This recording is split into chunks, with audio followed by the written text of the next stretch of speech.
Are you ready? Dan Fagan and Glen Biegel are here.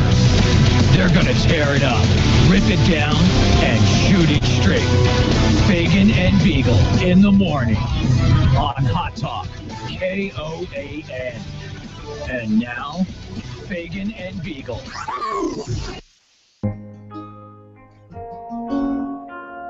Oh, yes. Here's my song. Voice Avenue, Fifth Harmony Girls, singing Mirrors. You get addicted to things. Rosie Torres is in the studio with me, Glen Biegel, Dan Fagan.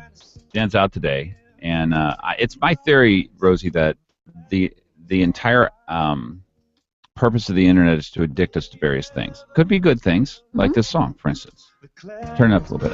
I just found this just the other day on a Pentatonix mix. And I probably listened to it, I don't know, 150 times. Really? That many? Yeah. Is that sick?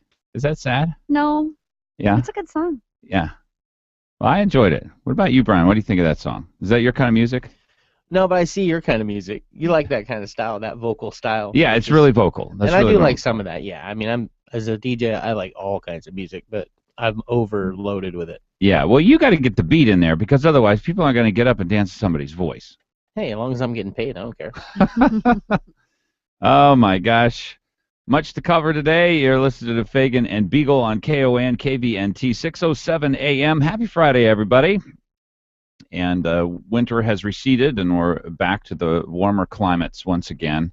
I think we're headed to rain again this weekend. So another opportunity for you to be careful out on the streets. And again, Rosie Torres in the studio with me. That's 569-1080 is the number, and you're listening again to KON KVNT. We had interesting discussion there about third parties, and we've got Ryan McKee on from Americans for Prosperity, and essentially Americans for Prosperity's job is what I've seen my job as, and that is to save the Republican Party, right? To create a conservative movement and foster it, to protect and create conservative candidates, help them understand what to say, and then help them make their point. And they'll take the more conservative over the less conservative for sure, but they really do want a limited government, traditional American style, states' rights, personal responsibility. And so I see their job as sort of my job. And that's basically what I see. And then Michael Chambers will be coming in, and he's with United for Liberty, and he was head of the Libertarian Party, or is head of the Libertarian Party maybe again. And the question is, where do third parties fit in? And so we got into the discussion about, are Democrats, Republicans part of the same, two sides of the same coin? And I think your thought on this is probably pretty similar to most people's, which is, what do you think, Rosie? As a registered Republican, I seem to think too much the Republican Party has left what it stands for. And so when I say maybe they're two sides of the same coin. Well, those are my words too, by the way. Good. I'm glad we agree on that.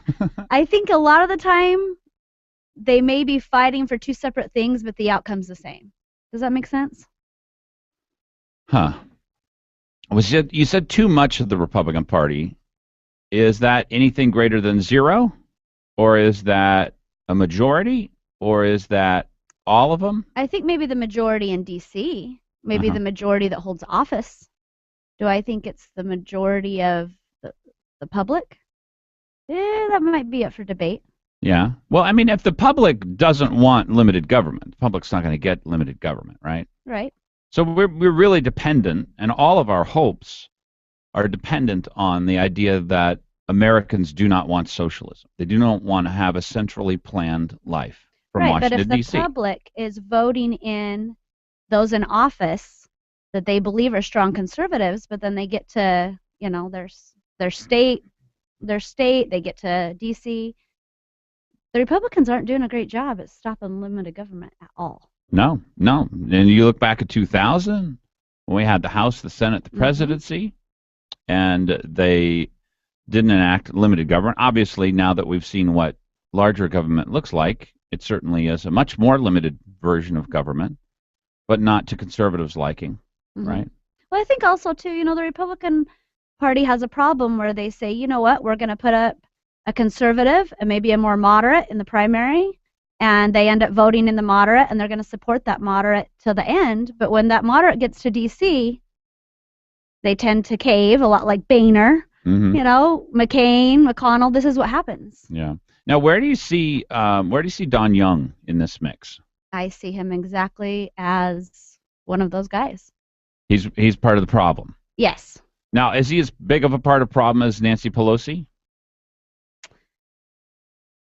Two sides of the same coin. Two sides of the same coin. He speaks a good game, but when he gets to D.C., is he really getting us out of anything? I don't think so. The majority of the time, no. Sometimes, yes. Yeah.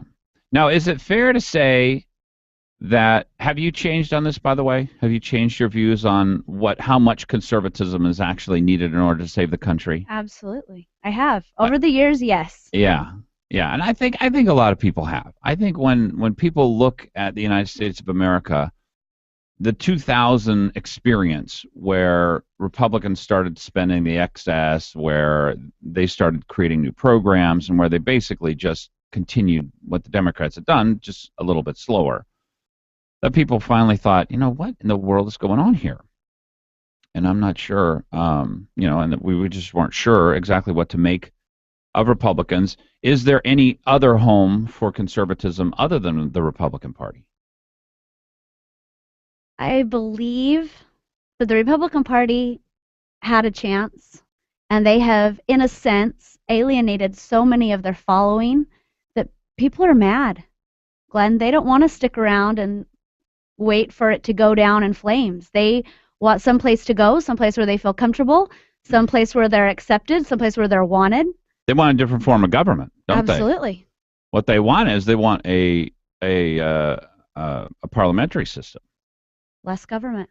Well, in a parliamentary system, if you vote, 3% of the people vote for a candidate, they get 3% of the voting power in the central government.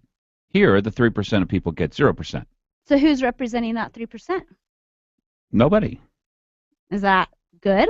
Well, I don't know. I mean, the theory is that the person who they didn't vote for, to me, all of society breaks down to left and non-left now. Sure. I don't think that it used to, by the way.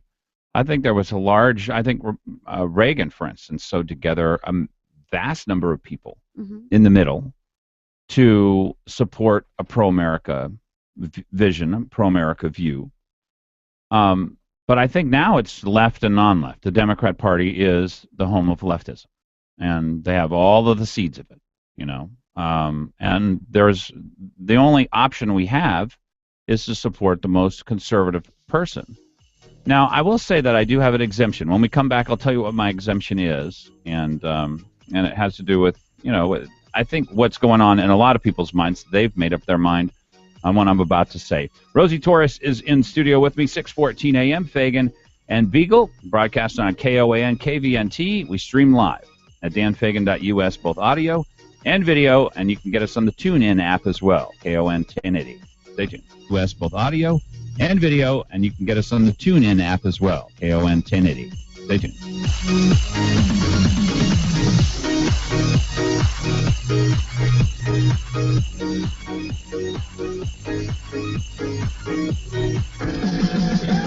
You're on with Fagan and Biegel. Give them a call, 569-1080, KOAN. After a hard day at work and then shopping for the holidays, the last thing you want to do is slave over a hot stove. Well, don't worry about it. Relief from this hectic time of year is just a jingle away. Call 333-8000 and ring in the holidays with the Sicily Season Greeting Special. 2 large 2-topping pizzas for only $11.99 each. So relax and let Sicily's deliver hot, fresh, delicious pizza, pasta, calzones, wings, and salads right to your door. It's fast, easy, and affordable. Call 333-8000 and ask for the Season's Greeting Special. 2 large 2-topping pizzas for only $11.99 each. For the only 24-hour-a-day Same-day delivery in Alaska. Call 333-8000 or save 20% by ordering online at SicilysPizza.com. Best ingredients, best pizza, Sicily's. Wishing you and yours a safe and happy holiday season.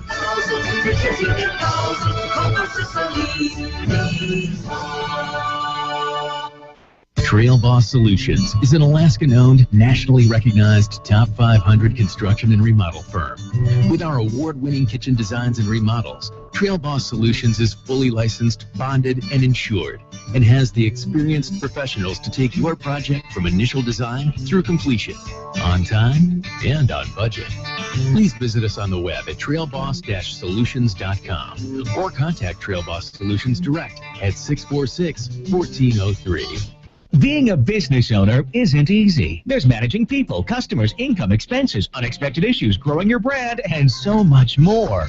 Ready to be more efficient in everything you do? Then listen to Getting Down to Business with David Weatherholt. Each week, David gives you the inside scoop on the latest business news and trends, along with tools for keeping your business on track. Getting Down to Business with David Weatherholt. Saturday from 8 to 10 a.m. on Hot Talk, KOAN 95.1 FM and 1080 a.m. Hot Talk KOAN, man.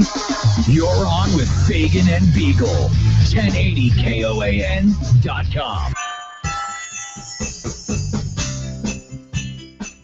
6:17 a.m. Happy Friday, everyone. Made it all the way through the week, or at least to the beginning of the last day of the week. Rosie Torres is in studio with me. Rosie, you've had sort of a past in politics, and you've given us a little bit of that. So, or actually, I don't think you've given us a little bit of it. Tell us a little bit about where you came from politically. Well, I felt like I did my part as I could with a stay-at-home mom of a bunch of great kids. I was the Valley Republican Women's Vice President a couple years ago. I did PTA President a couple years ago. I helped out Joe Miller on his campaign this past summer. You were the scheduler, so you didn't just help out. You were a key component. Yeah, I did my best. Yeah. I tried to help out where I could. So. Well, now that's a very nice resume, and you're very young, so you got a lot still left to do, I'm sure.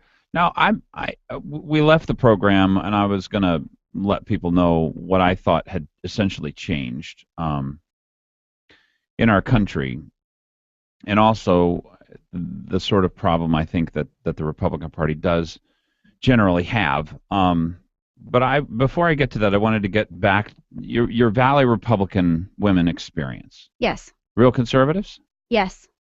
Well, I don't know. I'm sure you're aware. Why abandon them? I don't abandon them. I'm still a member. Who are you going to go to? if this is my whole question here, I'm desperately trying to figure out. What makes you think I'm going to abandon them? Because you say the Republican Party can't be saved. I believe they can be saved. Do I think it's going to happen? Uh-huh. Probably not. Now, will it depend on whether or not the people want limited government? Not only that, I think it depends on whether or not the people are willing to act on it. Anybody can want limited government. Now, whether or not people get involved and actually do something about it is a totally different story. I think we elected the government that people wanted over time. I don't think they saw the danger of maximum government. I think Mark Begich has done a great public service in demonstrating that. $18 trillion in debt, Obamacare, the EPA. I mean, this government is totally out of control. Well, maybe they get the government they deserve. Well, we get the government that we voted for, because we voted for Mark Begich. We voted for we voted for Barack Obama. So, you look at our society as a whole, and I think that there is a small percentage of people who actually do want that government. They weren't lied to. They weren't confused. They're very clear on exactly the kind of government that they want. This is my thought on the Republican Party. Something changed in 2000, and we found something out. Go slow Democrats are not going to save us. They're just not. That if Republicans say, well, I just want to centralize just a little bit of power, a little bit more, we're going to give up a little bit of our values to the Democrats. They're going to give us nice things. We'll have a couple of baubles. We'll go on some nice trips. Our boys will do fine. So the special interests for the Republicans too are dragging them to that place. But I think in 2000, my view changed as well, that we're not able to be go slow Democrats. But that was a new realization for me. And I don't know that the rest of the country has really come to that conclusion, but I think more and more are. And I think with Obama, and if we play politics right, and I don't know that Boehner's capable of this. No, I don't either. But I mean, he's what's there now. But this is my take on it is all of these people who say, well, I'm going to give up on the Republicans. You're just don't eliminate Republicans from that. I'm just going to give up. Because what's the alternative? I mean, give me a scenario under which we beat Mark Begich with another party. There probably isn't one. There isn't one. Unfortunately. There is not. I just want people to let that simmer. Let that sink in. It hurts me to have to admit that. There is not a scenario under which the non-left can beat the left in the absence of the Republicans. Ergo, what that means is your only vehicle to form a plurality, right? Because conservatives may not even have a majority anymore. But we don't need a majority to beat Mark Begich because he's so far left, right? So we need a plurality of people, maybe 48, 49%, just like Dan Sullivan put together. And that's what we're looking for. So is the point... But not 3% or 10% or 15%. None of those things win. You get 0% representation if you don't win the election. I guess that's my point. So I think a lot of people are confused, and this is what I want to clarify people's brains about.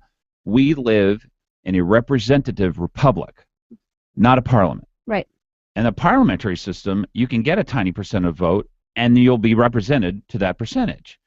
In a representative republic, if you don't sew together a group, a coalition of people who agree mostly together, then you will lose every time, and you will have Mark Begich, and you will have 0% representation. So I want people not to be confused about that. There is no scenario under which we don't save the Republican Party and we save this country. That scenario doesn't exist. If the name of the Republican Party changes to the Constitution Party and the Republican Party dissolves and all of a sudden everybody goes to the Constitution Party, we'll be in the same boat because it's left and non-left. That's all there is. There's no other place to go. Left, non-left. So those that don't side with either side, do you fault them for doing their own thing and starting a third party and trying to be elected? This is going to be mean. Go for it. But that's what we're all about here. And happy Friday, everybody out there, by the way. 569-1080, 569-1080. Rosie Torres, who is a scheduler for Joe Miller, is in studio with me. This is going to be mean, but Eddie Burke actually said this a while ago, and it was when we were going through the discussion, I think this is when it was, going through the discussion of whether or not to do the bank bailouts, the troubled asset TARP, whatever that stands for. And he said, let it burn. Let it burn. And that's my view of third parties. Third-party people are looking for a very simple answer to a complex world. And the simple answer is, I don't have to convince you that I'm right. I don't have to talk to you. I don't have to argue with you. I don't have to go out and support candidates. I don't even have to play politics at all, even though politics is what we are playing, right? You elect people through a political process. Right. So that's all we play. We only play politics. But they're looking for a simple answer, which is, I know I'm right, and frankly, I don't care about the rest of the world. Let it burn. That's my view. And this is the whole purpose of the Democrats, by the way. If you were to take away all of the individual messages and all of the hatred and the racism and the homophobia and all that stuff, if you were to boil it all down, their end message is one thing: don't participate. Don't fight. You don't want to be a part of this? What the heck are you doing? This is ugly, nasty, horrible stuff, and these people are always betraying you. They never tell the truth, and they never do the right thing. Why do you participate in that? Why do you care? Their whole message is that. The problem is, we are not lied to all the time. Right? That we're not in this for no reason. And it does make a difference if we elect Democrats, as we saw in 2011 and 2012 here in the state of Alaska, and Republicans as we elected now. It makes a big difference. It makes a huge difference. Which special interests? Now, this is this bad side of it. Which special interests get their bread buttered? Probably no special interest this time. Public employee unions will probably do pretty well because you can't get rid of all of them.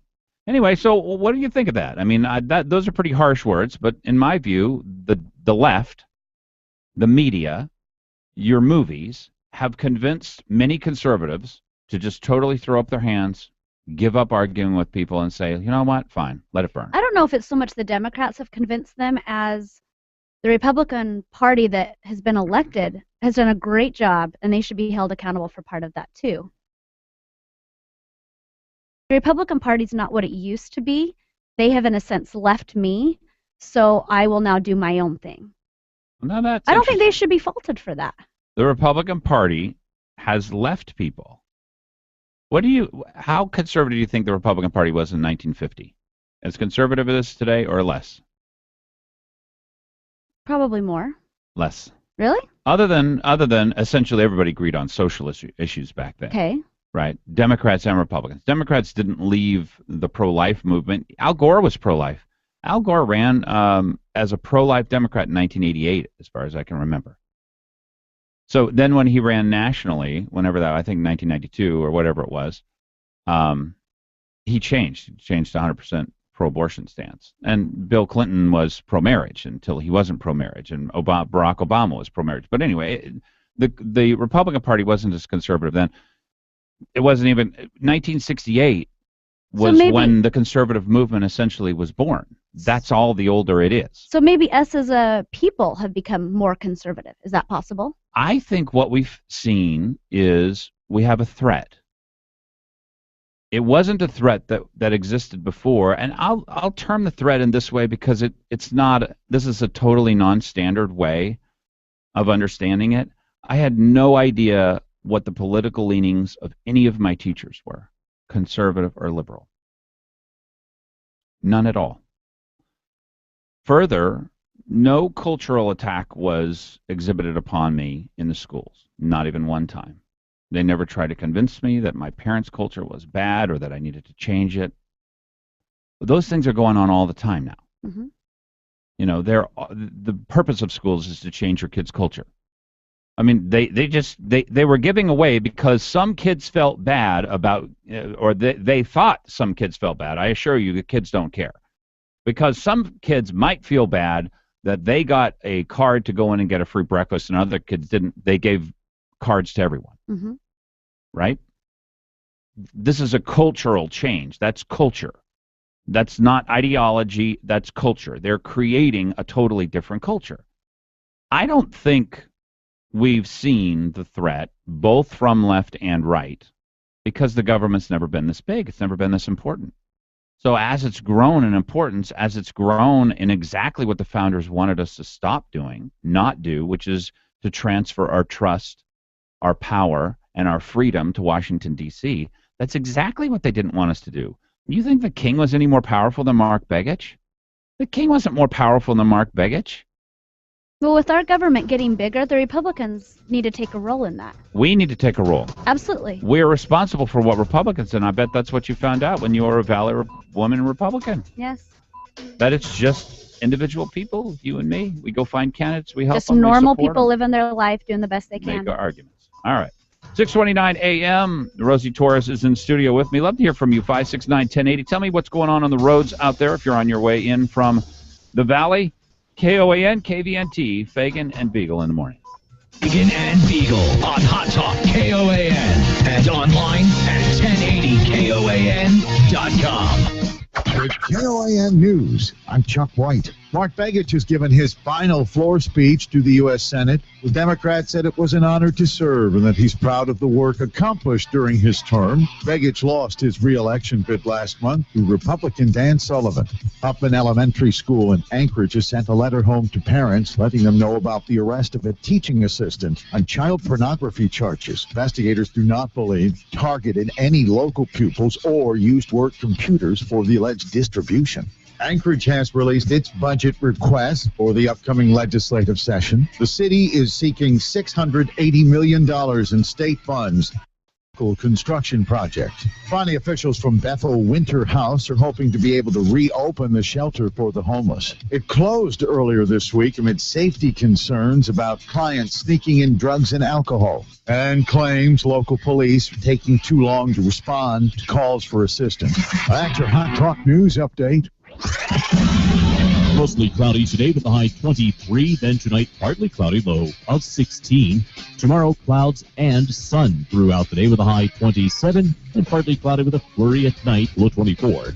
Clouds will limit sun on Sunday, high 36. Then considerable cloudiness throughout the day on Monday, high again 36. Hot Talk, breaking news, and the latest weather. KOAN 95.1 FM and 1080 AM. December 13th, 2014 is a very special day for a number of reasons. It's the last consecutive date that we will experience in our lifetimes. 12, 13, 14. And it's very special because Connect Country Liquor is having a customer appreciation all because of you. To honor you and this very special date, we will individually give away 12 bottles of Crown Royal, 13 bottles of premium wine, and 14 cases of beer. Just enter to win.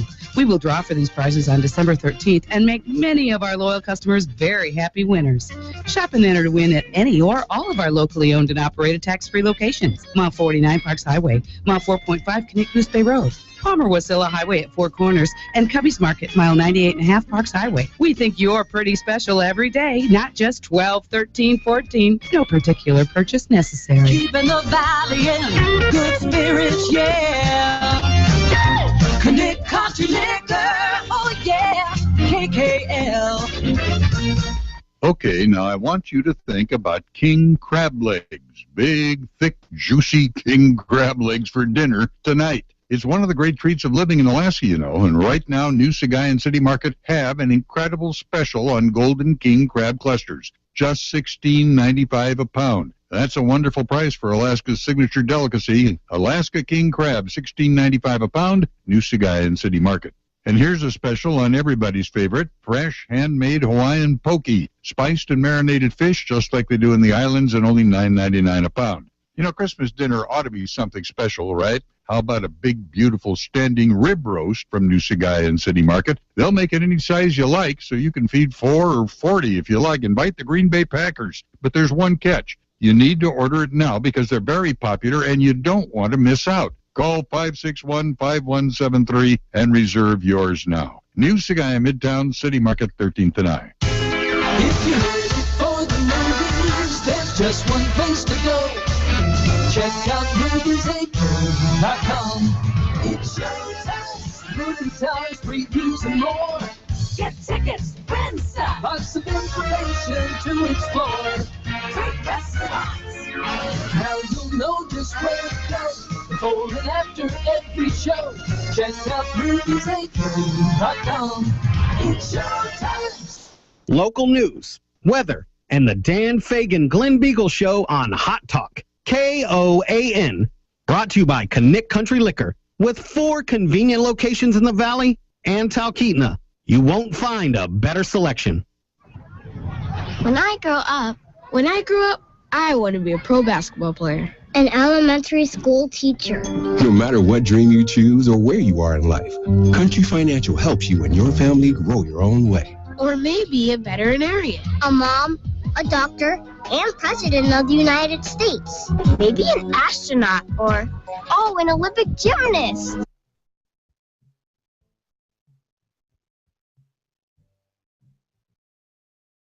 Why your local Country Financial representative offers helpful advice on everything. From auto and home insurance to financial planning, education to retirement, and business insurance too, so that you can continue to grow and dream. Or maybe an accountant, like my dad. For more information, visit countryfinancial.com or call 1-866-COUNTRY. Country Financial. Grow your own way.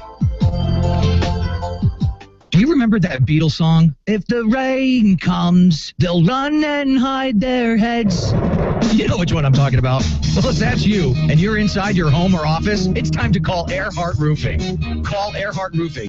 roofing needs. Flat or pitched, large or small, Earhart Roofing will do the job quickly, and they'll do it right. Earhart Roofing, big enough to serve you and still small enough to care. Call 345-5555. That's 345-5555. You're on with Fagan and Biegel on Hot Talk KOAN and online at 1080 KOAN.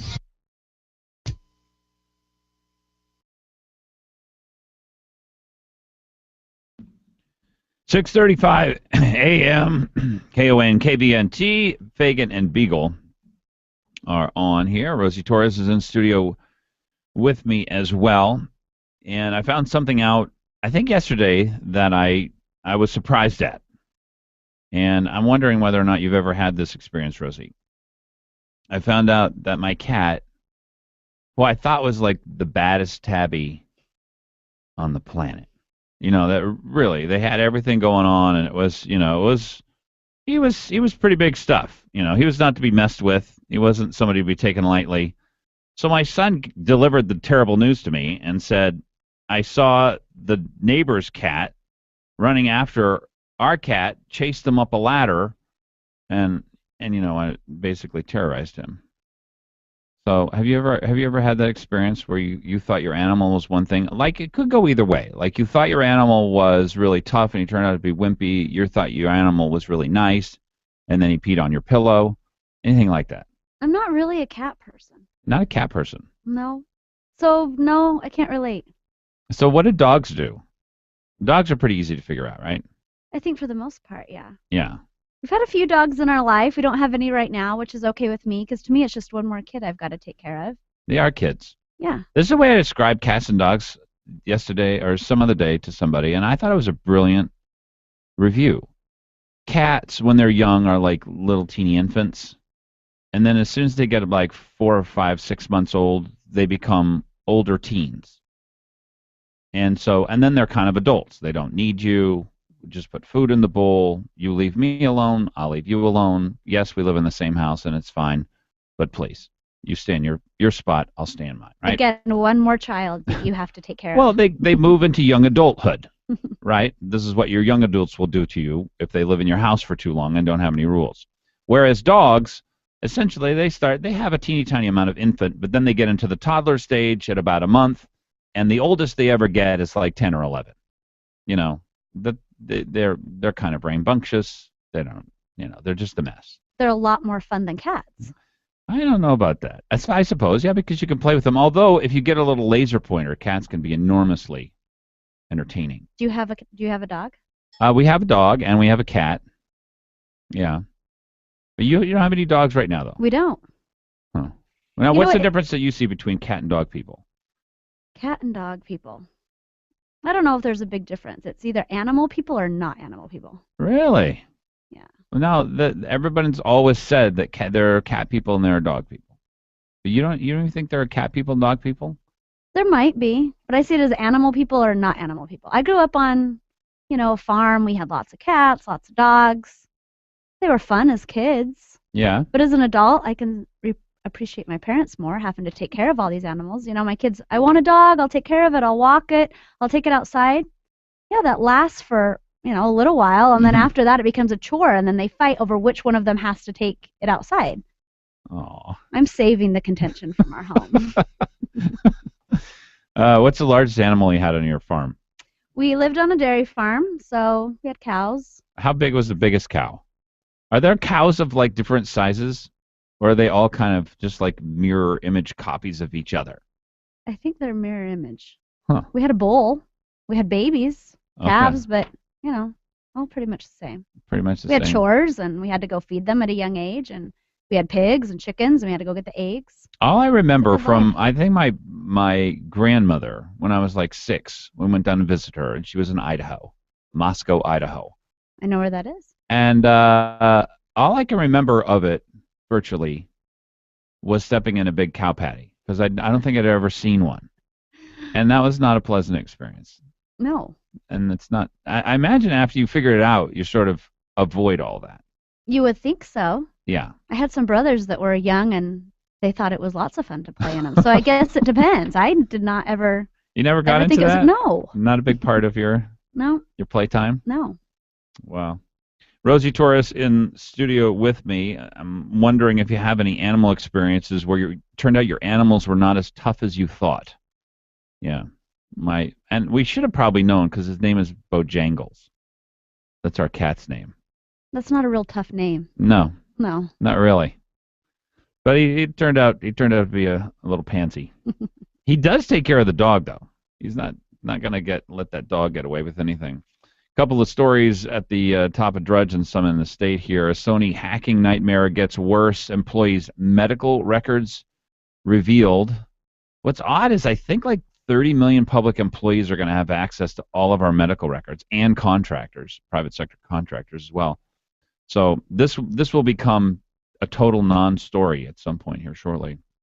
Documents stolen from Sony Corporation by hackers include detailed and identifiable health information on more than 36 employees, their children, or spouses, a sign of how much information employers have on their workers and how easily it can become public. Apparently, they were kind of disparaging of Obama. They didn't like black movies. They thought Angelina Jolie was a spoiled brat. Any of this shock you? No. No. Hollywood's got to be one of the just most awful places on earth. I mean, I can't imagine. And there's still a lot of people who want to go there, and they think they're going to change Hollywood. I just don't think that's possible. You surprised the $1.1 trillion bill got through? No. No? Now, the numbers for Republicans, by the way, were 2/3 voted for it and 1/3 voted against it. So those are about 80 Republicans voted against the Cromnibus bill. Palin came out with this gem. It stinks to high heaven. Doesn't he just encompass the views of America? Some of the time. Yeah, I think so. It stinks to high heaven. Did arrogant politicians not get the memo that Obama's agenda was decisively defeated in last month's historic midterm landslide? Good Lord, America said loud and clear, not just no, but hell no to Obama's failed policies. Americans who pay attention said absolutely no to Obama's amnesty for illegal aliens. Are we going to win this? Is it going to... I mean, the new Congress, by the way, this is the discussion I had with somebody who wanted to start a third party. After we had that discussion, then we had this discussion. They said, they're going to pass this Cromnibus bill. I said, we haven't even taken over. We don't control the Senate. The Democrats still control the Senate. This is their last vote. So there really isn't a lot we can do yet. In January, yes, there will be more we can do. Now, you don't think Boehner's going to do much more, though? I don't think he's going to do anything. Well, he's doing something, but I don't think he's doing much. I think he favors himself as a pretty good politician, pretty good political angler. I think he likes to talk a lot. Yeah. But does he really back it up when it comes down to it? He kind of cowers in the corner. Yeah. Did you hear what I said? I thought they ought to do. I think what they ought to do is telegraph the fact they're going to shut the government down, and that when Obama stops sending out Social Security checks, they will give in and start the government back up. Please give us another president. And these are the Republicans that we're supposed to be so proud of. Yes. Well, look, all of them aren't on the same page. We haven't elected all that many conservatives. Mm-hmm. We have elected some, about 80. So we're getting closer. Got a long way to go. Long way to go. That's exactly right. Do we have enough time to get the rest of them elected? We'll find out. 6:44 a.m. KOAN, KBNT, Fagan and Biegel. Rosie Torres in studio with me, too. KOAN, KBNT, Fagan and Biegel. Rosie Torres in studio with me, too.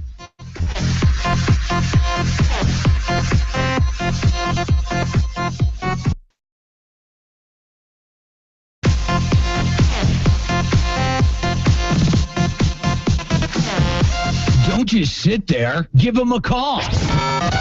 569-1080. Join the conversation. KOAN.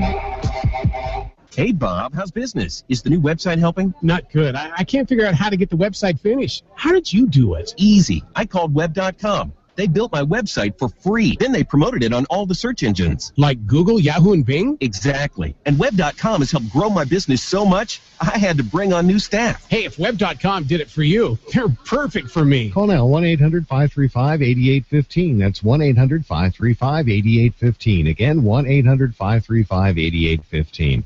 Oh, this is a great weekend at Bell's Nursery and Gifts. First, news about the big doorbuster sale. It's happening on Friday from 10 to 2. Everything in the gift shop is marked down at least 15%. You already know the brilliant selection of unique and creative gifts at Bell's, from crystal glassware to jewelry to high-quality kitchen items to smart socks, notions, lotions, and potions, and even gift cards are all marked down at least 15% this Friday, and only from 10 o'clock to 2 o'clock. Don't miss it. And for good measure, there'll be free hot coffee and cider and pastries too. But you know, any time is a good time to go to Bell's, especially if you're looking for a beautiful Christmas tree. Bell's just received a new van load of trees, Nordman firs, Noble firs, Fraser firs, and Grand firs. And of course, you shop in warmth and comfort at Bell's greenhouses at both Specking Road and Cranberry Road. It's Bell's Nursery and Gifts on Specking Road and Bell's Nursery on Cranberry Road.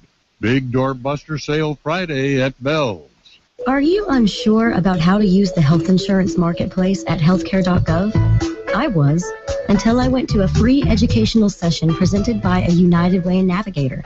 I got questions about the Affordable Care answered marketplace and got assistance with enrollment. Now I'm signed up for the healthcare coverage I need. To hear more about these free sessions, call 211 or 1-800-478-2221. You're on with Fagan and Biegel in the morning. Give them a call, 569-1080. KOAN.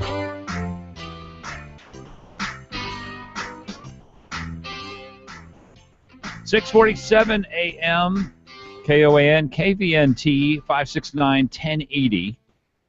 And we're getting closer and closer to the holiday season. Rosie Torres in studio with me. Rosie, have you ever done a gift exchange? They're traditionally called a Chinese gift exchange, and I apologize just deeply, deeply for offending all of the people out there. I don't know why it would be offensive. Like if somebody called, this is a German gift exchange. I don't think too many. I'm sure I would be offended because I have German ancestry, like 100 years in the past.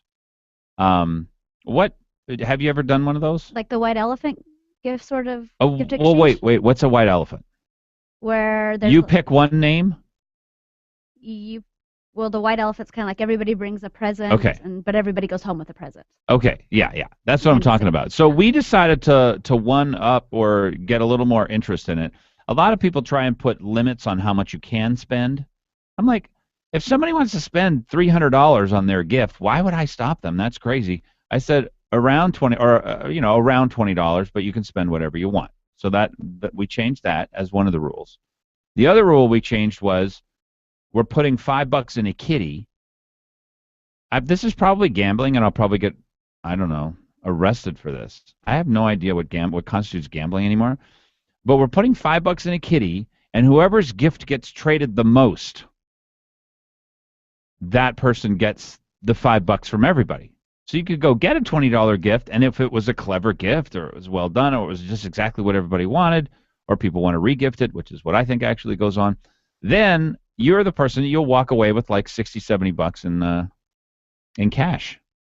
That's a good idea. Isn't that fun? Yeah, that is fun. That's a I'm fun all spin about on competition. That's fun. Okay. So yeah, that's a new rule for the year. And I don't know whether we're going to change, how many. I think what it is it's the first gift that's traded 3 times, so it goes dead. Mm-hmm. Or it's the gift that's traded the most. Mm-hmm. And we always have something that's traded 3 times. We always have. So the trick is, by the way, you have to put something really enticing on the wrapper. Because if your gift is the third from the last one, opened up, then there's no possible way you could win. It comes down to packaging. So it comes all down to packaging. That's right. I wonder if we should unwrap all the gifts first. All right, we're getting a little bit. Then you'll get some people offended. Nobody wants to pick the last one. Let me go to the phones here. 569-1080. Todd, welcome to KOAN, KVNT, Fagan and Biegel, and Rosie Torres is in studio with me. Welcome. Hey, good morning. Morning. You might want to have your wife wrap it for you, because if your wrapping's anything like mine, your gift's going to lose. She informed me as I was trying to recall who had wrapped all the gifts. I have wrapped every single one of your gifts for the last 10 years. So apparently she does wrap the gifts, and she reminded me of that. In a very nice, beautiful, wonderful tone, by the way, honey. Of course, because she is your beautiful wife. Uh-huh.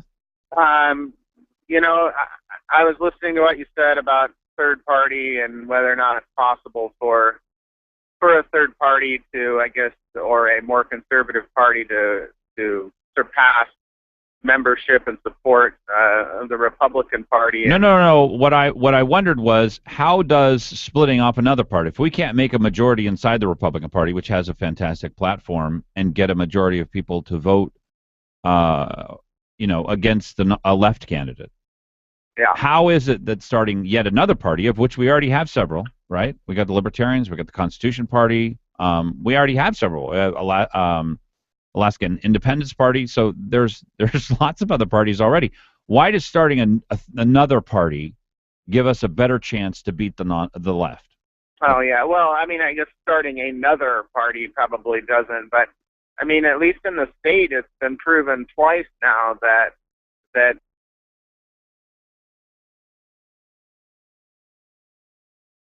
to people that an independent can actually beat one of the two major party candidates.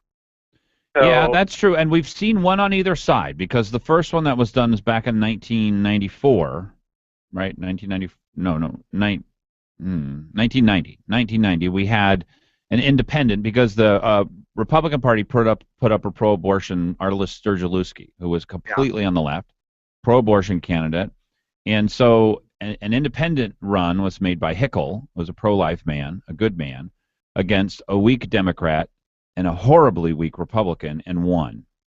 So we did it from the right, where you had independents plus social conservatives come together. Now we've seen it from the left, where you had independents, essentially people who didn't like the oil industry and were ginned up by Prop 1, match with unions and environmentalists and the Democrats to forge together a majority. Yeah, and you also had Lisa Murkowski as a write-in independent, so we've had three technically. That's true. But and I would say that was from the left as well. Can the conservatives form together a coalition with independents to beat Democrat and Republican? Well, if it was done, it's a real question here, not a fake one. Yeah, I know. If it was done by Biegel, then it can be done. The last two have been done by union dollars. So that, complicates things on the right, because we don't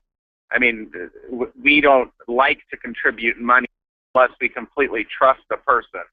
And that is that's one of our flaws, I think, in terms of politics, whereas the left... Well, it's not a flaw of ours. What it is, it's an indication that people on the left know how to play politics, and they all agree on everything. So whereas people on the right don't agree on everything.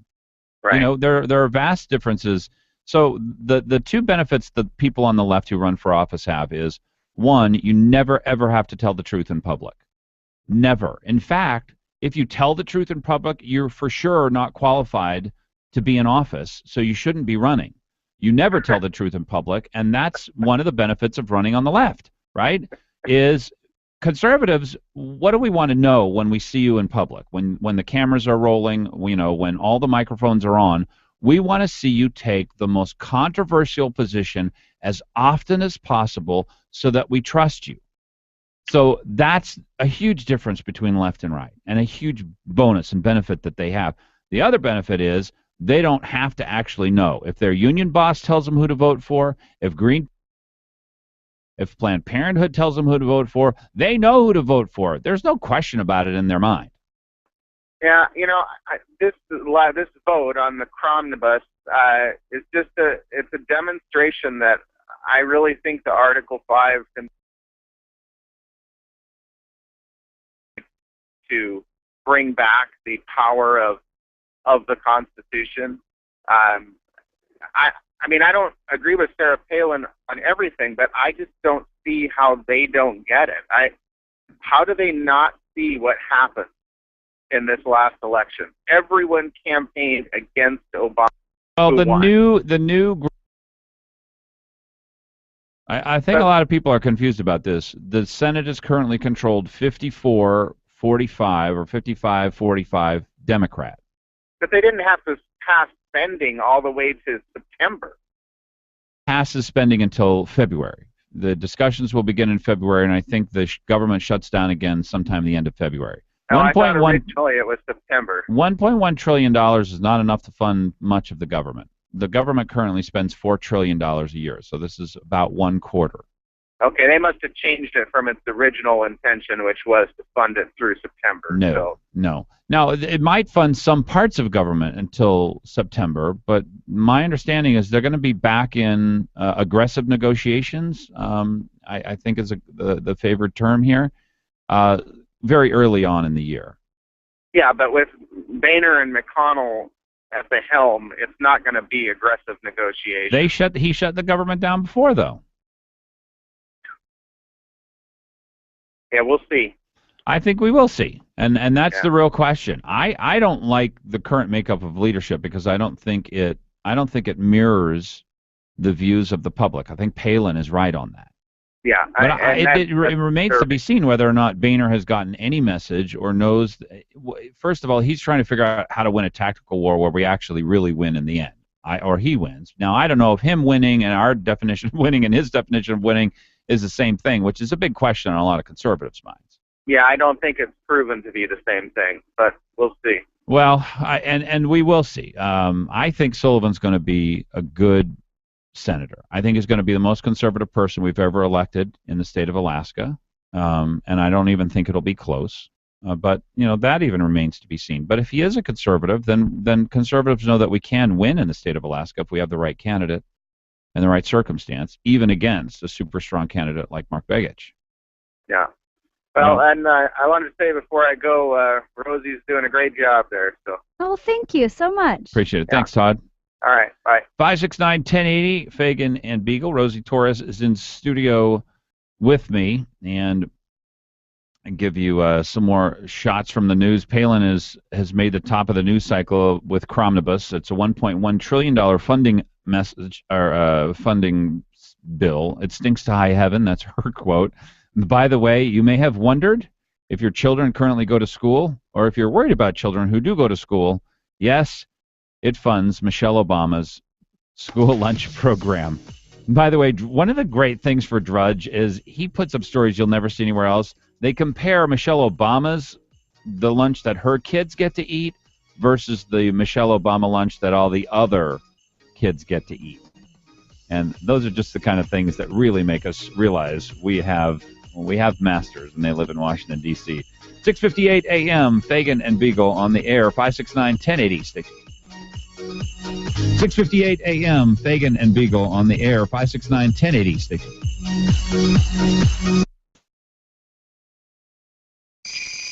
After a hard day at work and then shopping for the... Don't worry about it. Relief from this hectic time of year is just a jingle away. Call 333-8000 and ring in the holidays with the Sicily Season Greeting Special. 2 large 2-topping pizzas for only $11.99 each. So relax and let Sicily's deliver hot, fresh, delicious pizza, pasta, calzones, wings, and salads right to your door. It's fast, easy, and affordable. Call 333-8000 and ask for the Season's Greeting Special. 2 large 2-topping pizzas for only $11.99 each. For the only 24-hour-a-day delivery in Alaska, call 333-8000 or save 20% by ordering online at SicilysPizza.com. Best ingredients, best pizza, Sicily's. Wishing you and yours a safe and happy holiday season.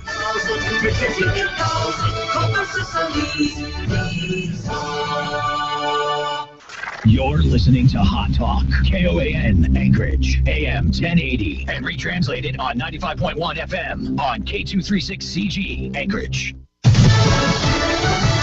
Fox News Radio. I'm Dave Anthony. It keeps pouring in California. Some areas have had nearly a foot of rain, causing flooding and mudslides. Fox News Radio's Jessica Rosenthal's live in Camarillo. Dave, rocks and mud came crashing down off the hillsides here in Camarillo Springs. More than 100 homes had to be evacuated. It rained really hard at about 2 o'clock, so I got dressed.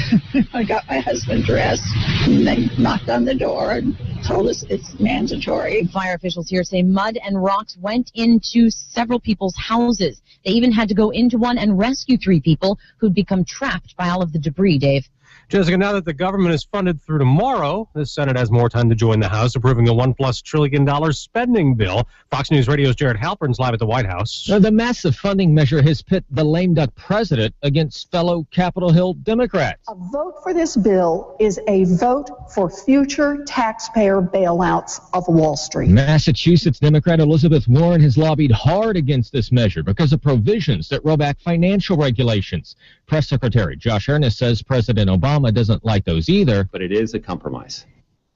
Most House Democrats voted against the measure, even as President Obama and senior staff made personal calls. Dave. Jared, 4 schools were on lockdown this morning near Atlanta as police search for suspects who shot officers responding to a home invasion. They were immediately fired upon. 2 of our officers were struck, but were able to return fire, striking at least one of the suspects. DeKalb County Police Captain Stephen Four says the officers' injuries are not believed to be life-threatening. Falling oil. It's great for us at the gas pump. I've never filled up for $18 ever. She paid less than $2 a gallon in Oklahoma City. But oil dropping to about $58 a barrel this morning on falling global demand is hurting stocks. The Dow's down 180 points. Markets also falling in Europe. Fox News Radio. Fair and balanced. This holiday season, a lot of jewelry stores are talking about value and quality. But talk is cheap. At Hellsberg Diamonds, we actually show you what real value and quality mean. With our remarkable asset device, you can see for yourself how and why a diamond sparkles the way it does. Join us as we celebrate 100 years of love with exceptional quality and extraordinary value.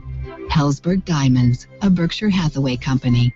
Okay, our daily deal is the free teeth whitening kit again. If you want your teeth professionally whitened but haven't had the money, listen up. National Dental Supply is giving a free whitening kit to the first 50 listeners who call 800-253-1033. It's the same strength sold by dentists. Get a white smile to look young and healthy. Call right now before the 50 free kits reserved for our listeners are gone. 800-253-1033. 800-253-1033. 800-253-1033. This is Herb Eckman with Alaska Sausage and Seafood here with my son Martin. Last year we celebrated our 50th anniversary with the introduction of a golden anniversary gift pack.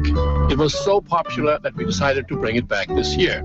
This gift pack is loaded with our finest sausages and wild Alaskan smoked salmon at a great value. Of course, we have many other gift packages for you with a wide variety of gourmet smoked fish and sausages with reindeer. We will gladly ship them to your family, friends, and clients outside. We also offer beautifully wrapped gift baskets for pickup or local delivery. Perfect for your business associates in town. Remember, our retail store has a wonderful array of German Christmas candies, cookies, and cakes, even chocolate advent calendars. We offer European specialties that are hard to find, such as Pfeffernüsse, Stollen, Spekulatius, or Marzipan. To order your gift packages in time for Christmas, call us at 562-3636, stop by our retail store, or order on the web at alaskasausage.com. And may you all have a happy holiday season. It's the time of the year that true Alaskans live for. It's ski season. Grab the kids and the skis and head up to Hilltop Ski Area. Now open 3 p.m. on weekdays and 9 a.m. on weekends. Hilltop Ski Area offers great prices on lift tickets and even offers discounts to students, military, and seniors. Don't know how to ski or want to become a shredder? Sign up today for ski and snowboard lessons. Visit us online at hilltopskiarea.org or call 346-1466. Celebrating our 32nd year of operation, Hilltop Ski Area, providing fun for Alaska youth and their families. When I grew up, I want to be a pro basketball player. An elementary school teacher. No matter what dream you choose or where you are in life, Country Financial helps you and your family grow your own way. Or maybe a veterinarian. A mom, a doctor, and president of the United States. Maybe an astronaut or, an Olympic gymnast. You can grow your own way. We know some dreams take a little longer to achieve, which is why your local Country Financial representative offers helpful advice on everything from auto and home insurance to financial planning, education to retirement, and business insurance too. so that you can continue to grow and dream. Or maybe an accountant, like my dad. For more information, visit countryfinancial.com or call 1-866-COUNTRY. Country Financial. Grow your own way. Glen Biegel, you have beautiful teeth. I thank you, Dan Fagan. That's because my family and I have gone to Dr. Dan Kiley for years. I get scared at the dentist. Dr. Kiley knows people like you are afraid, so he creates a relaxed atmosphere at his office. People actually like going to the dentist for Dr. Kiley. I know it's important to have good dental health. And you look better with good teeth. And Dr. Kiley offers cosmetic dentistry along with general care. Visit Dr. Dan Kiley at lakeotisdental.com. Call him at 562-9209. Hot Talk KOAN, man. You're on with Fagan and Biegel. 1080 K.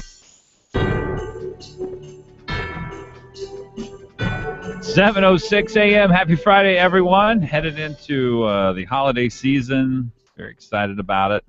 I think I did a good thing. I'm not a coffee drinker, but I got a coffee-related gift for. I can't give away too much. Rosie Torres in studio with me, and you're listening to Fagan and Biegel. Dan is out today. I'll be back on Monday. Brian, also known as Brain, for people who can't spell. Can you imagine the difference between Brian and Brain? Actually, there isn't that much of a difference. That's the nice thing, is they're fairly interchangeable. People mess up yours, I and the E. Well, they keep sticking a second N on there. Or yeah, and they'll say Biegel, B-E-A-G or B-E-I, and that's just. It's a mess. It's a disaster. Yeah. I could tell you some of the misspellings of my name, which probably would get me fired. At least your first name isn't. At least your first name isn't and. Ah. Yeah. Mm-hmm. Could be worse. It could always. That's an be inside worse. joke. Sorry. Yeah. Are you familiar with left-handed people at all, Rosie? I got a few friends. No one in my family. Yeah. Well, the greatest problem with being left-handed is you have to push your pen or pencil across the paper, and then you get your hand all messy. Mm-hmm. So I got sick of writing my second N, which my mother was gracious enough to give me when I was born, and I dropped it with prejudice.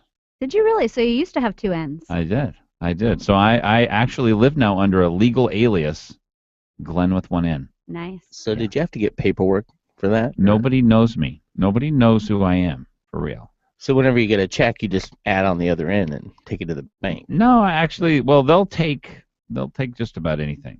Actually, I've had some checks that weren't even signed before that they took. They weren't signed before you No, falsely the guy signed. who gave it to me forgot to sign it. He meant to sign it. Yeah. Yeah. Hey, are we going to be able to hear Biegel say goodbye? I mean, I really need to hear this. This is so exciting for me. Thank you for providing me this body a few minutes to discuss my 6 years. He says a few serving minutes, in but this it's body. 55 minutes. Wow. 55 minutes? It has We got time. been This is Biegel saying goodbye to the honor. Senate. too honored to serve with you in the short time that you are here, but to all my colleagues. But an even bigger honor to serve I want him Alaskans, back. my fellow Alaskans. I'm sad already. Yeah, he's crying. Alaska Let's is a reverse huge it. state. I don't want to make him sad. 660,000 square miles, more than, to my friends from Texas and California, please don't take this personally, but more than double and triple the size of states like Texas and California. But as Alaska is a very small place in many ways. People already tuned out. People make personal connections. Everybody with their just left the elected official. Senate here in the video. At the end of the day, we pretty much know everybody, really? one way or another. That does give me joy, though. Is that wrong? Well, no, you wanted the one team to win. Yeah. Now, for whatever reason, it wasn't the same level of joy it was when we walked in after Joe had beat Lisa in the primary. It's a good feeling. That was a great day, and we were in complete, total, and utter shock. We had no idea because the external polls had Joe down by something like 20 points. I mean, some crazy number. And end up he beat her. I think he beat her in the primary by like 2% or something like that. It was pretty close.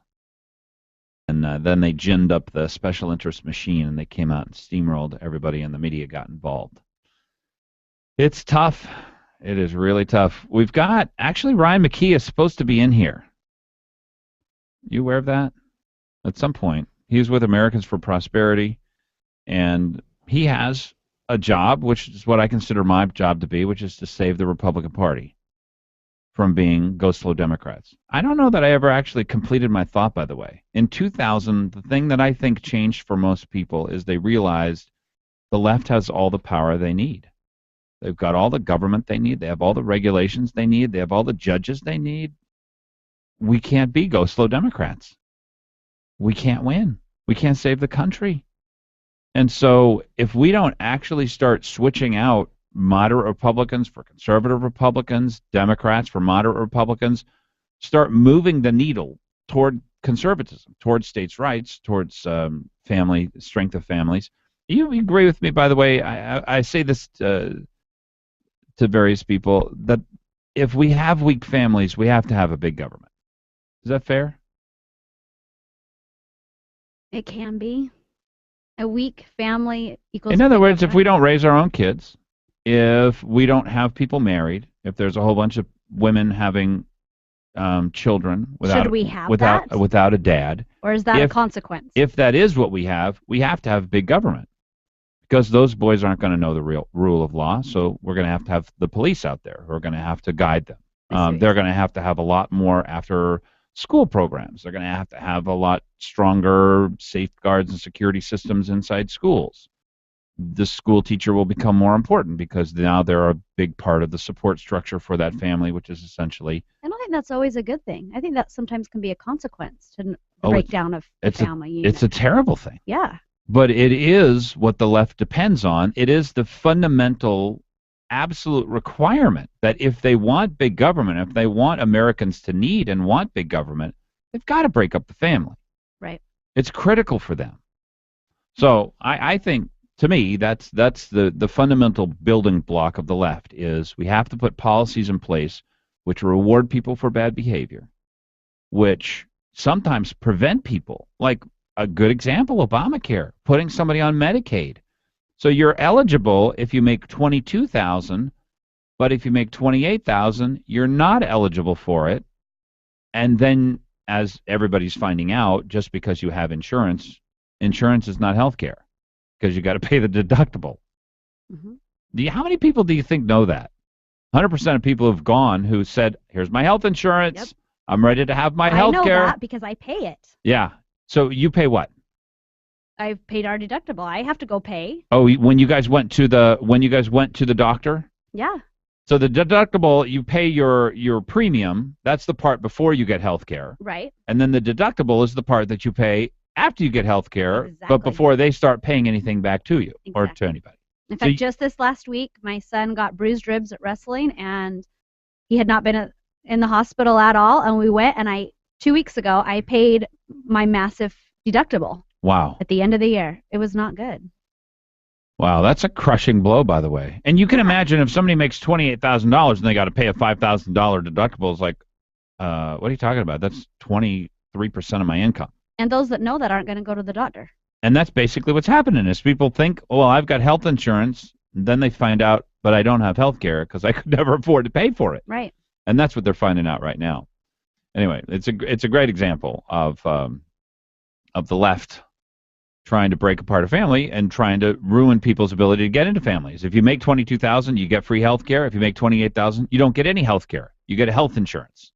So if there's self-reliance, the Democrat Party ceases to exist. If there's self-reliance, and self-reliance to me comes from families because you don't learn it from anyone else, right? That's the only place. That's where it comes from. We're dedicating this show to Boyce Avenue and Fifth Harmony Girls, by the way. I don't know if Brian's going to play. When we come back, you're going to play a little bit more of that for me. Go to 310. This is the part that I listened to about 50 times just yesterday. There's something wrong with me. I seriously think so. 7:14 a.m. Happy Friday.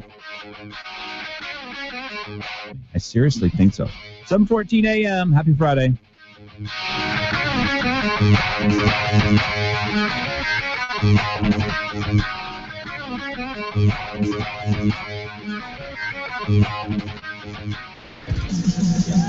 You're on with Fagan and Biegel.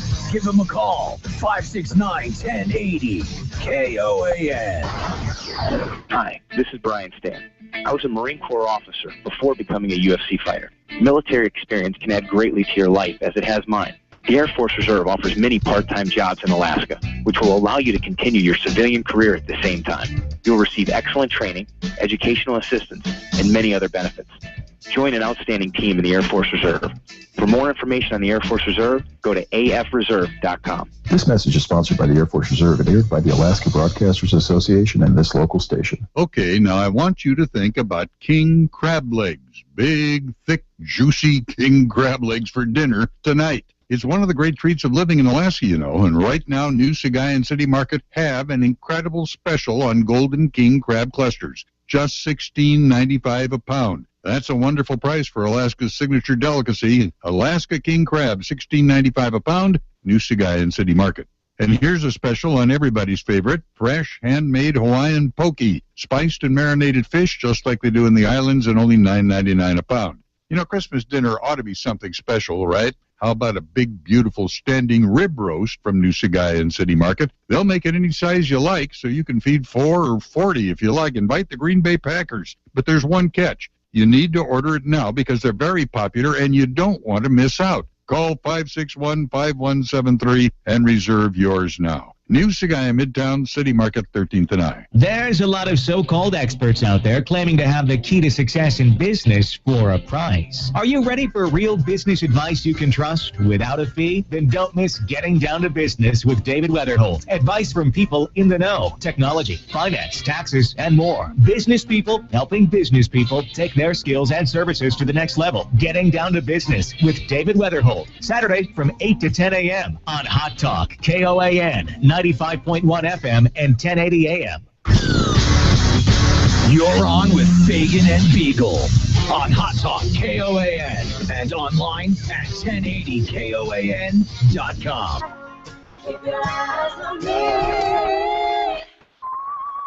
Oh, that's a little late.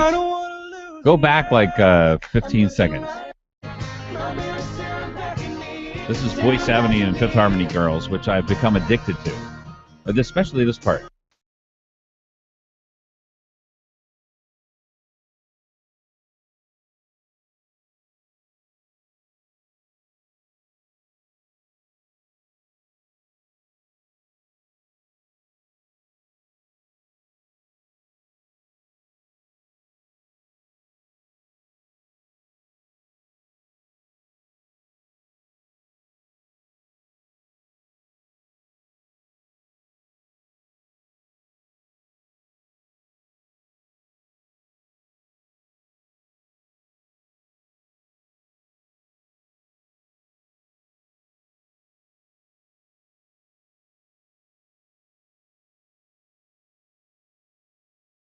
One of the boys sang as his name goes to the school, and I said I could hear you, and you sounded great.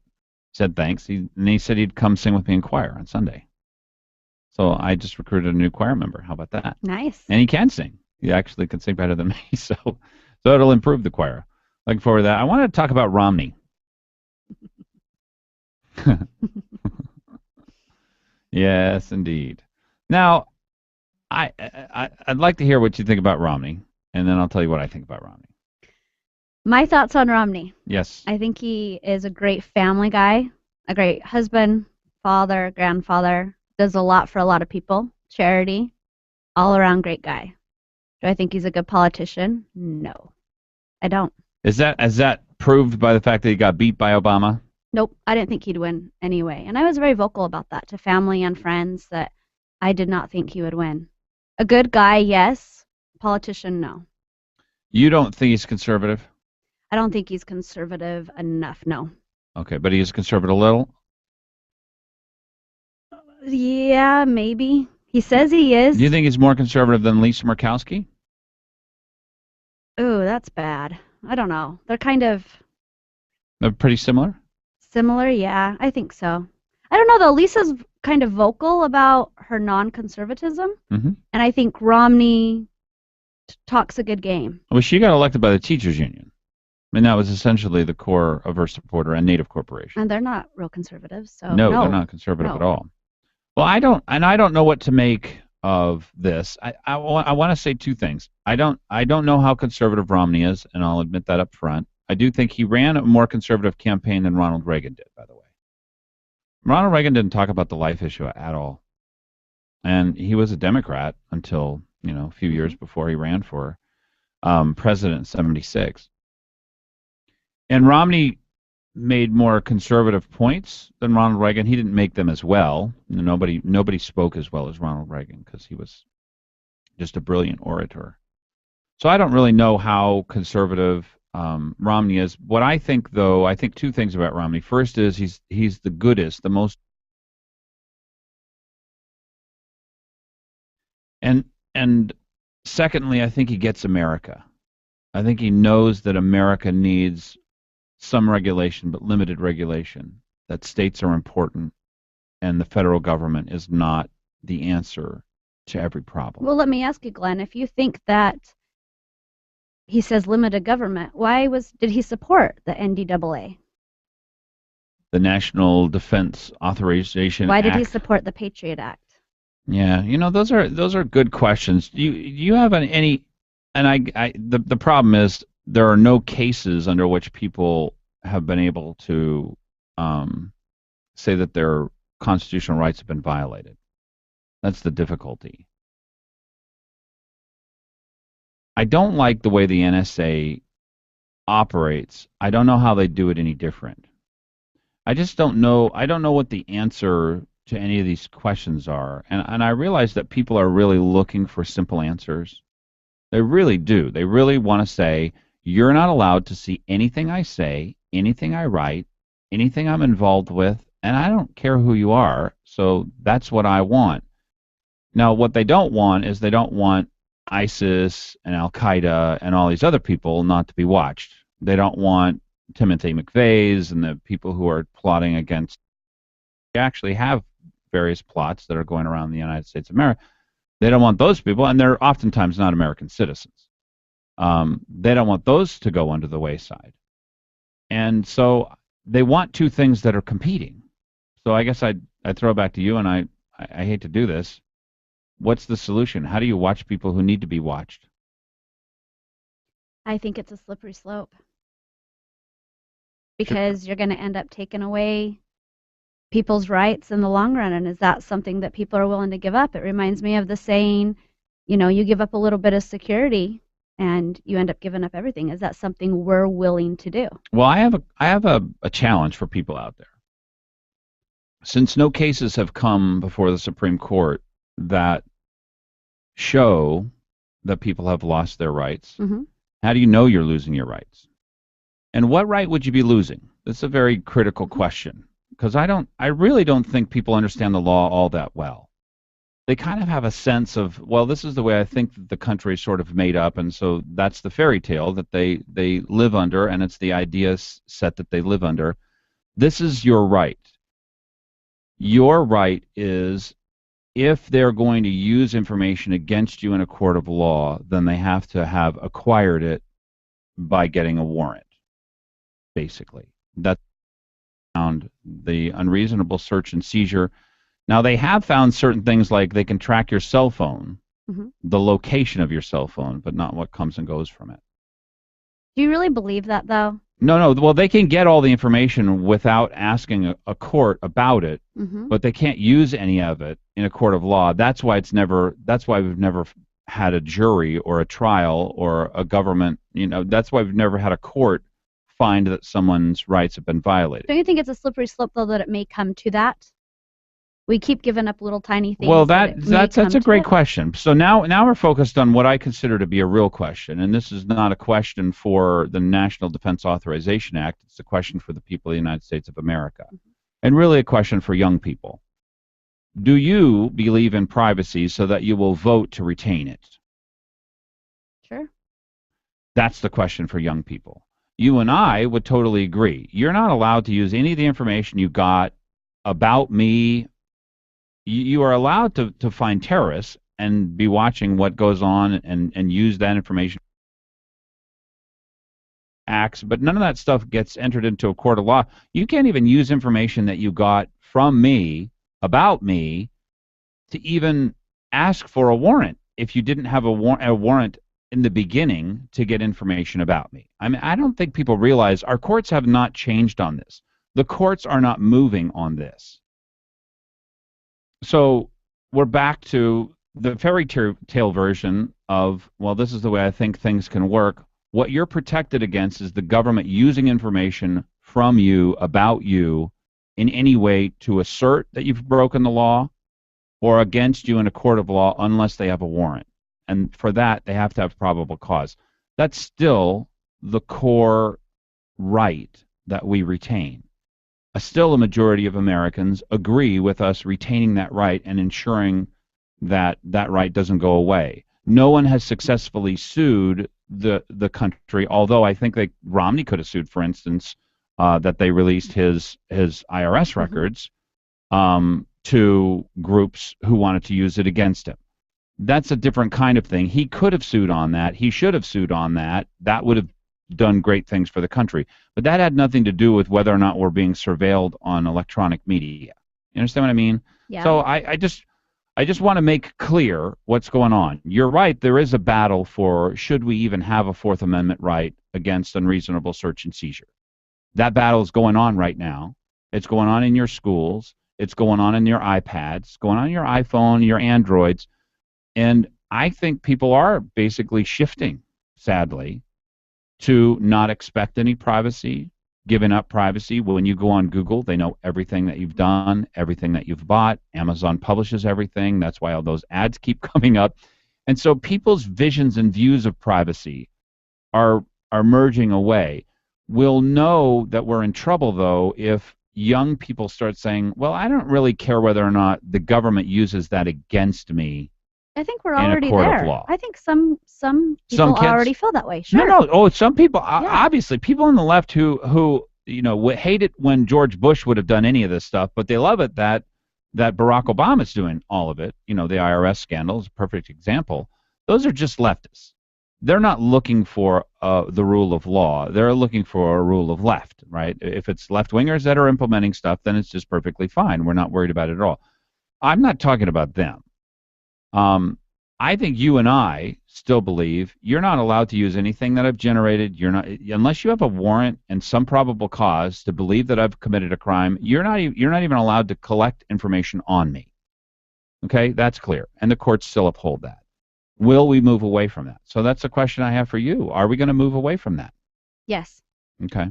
And now, how do we stop that? It's not up to politicians, by the way. It has nothing to do with politicians. I'm talking about the people.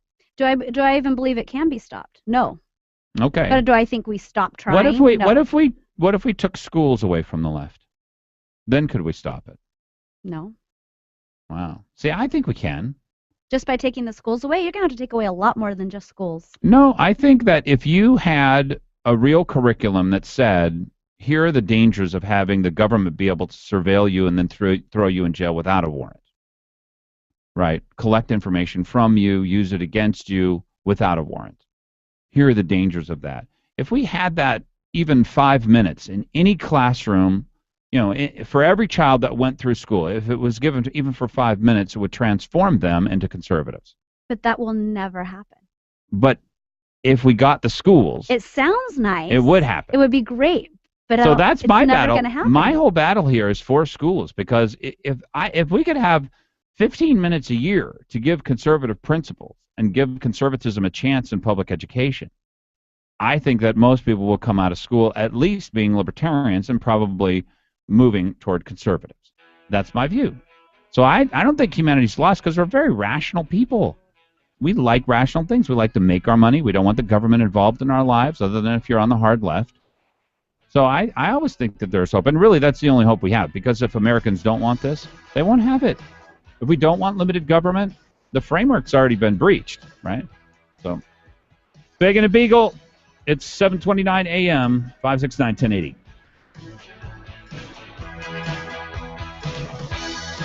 569-1080.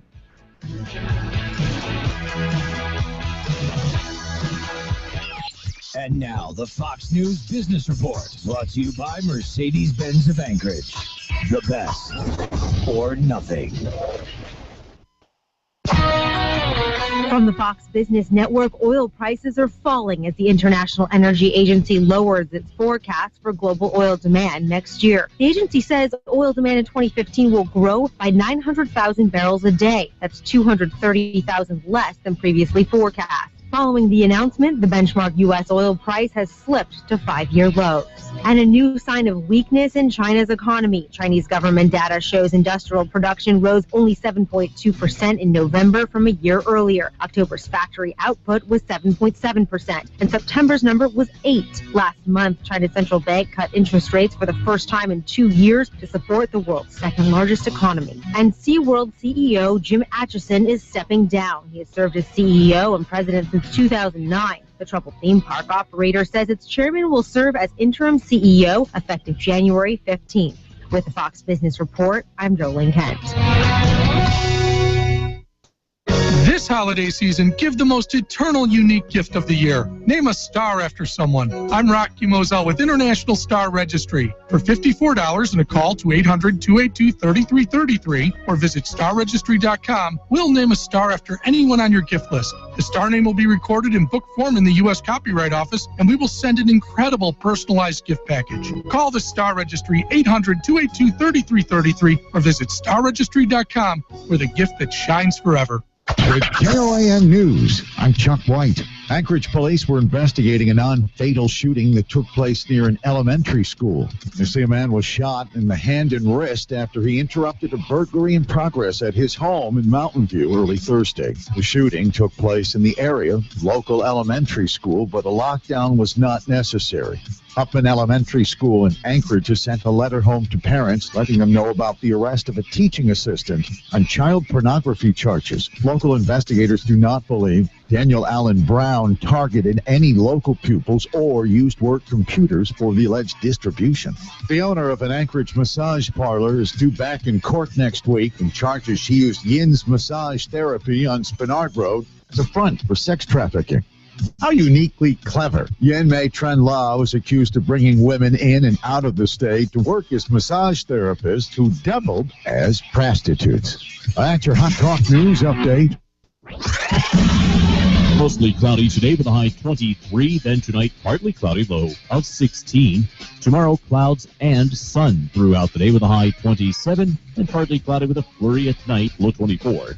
Clouds will limit sun on Sunday, high 36. Then considerable cloudiness throughout the day on Monday, high again 36. Hot Talk, breaking news, and the latest weather. KOAN 95.1 FM and 1080 AM. December 13th, 2014 is a very special day for a number of reasons. It's the last consecutive date that we will experience in our lifetimes. 12, 13, 14. And it's very special because Connect Country Liquor is having a customer appreciation all because of you. To honor you and this very special day, we will individually give away 12 bottles of Crown Royal, 13 bottles of premium wine, and 14 cases of beer. Just enter to win.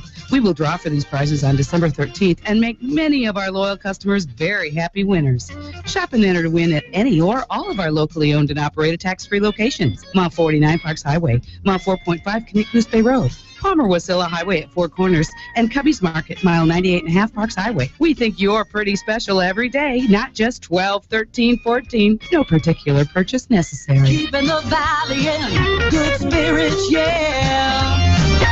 Connect Country Liquor, oh yeah. KKL.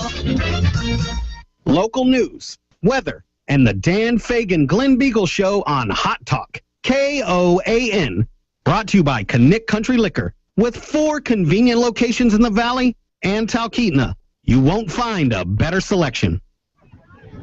When I grew up, I want to be a pro basketball player. An elementary school teacher. No matter what dream you choose or where you are in life, Country Financial helps you and your family grow your own way. Or maybe a veterinarian. A mom, a doctor, and president of the United States. Maybe an astronaut or, an Olympic gymnast. You can grow your own way.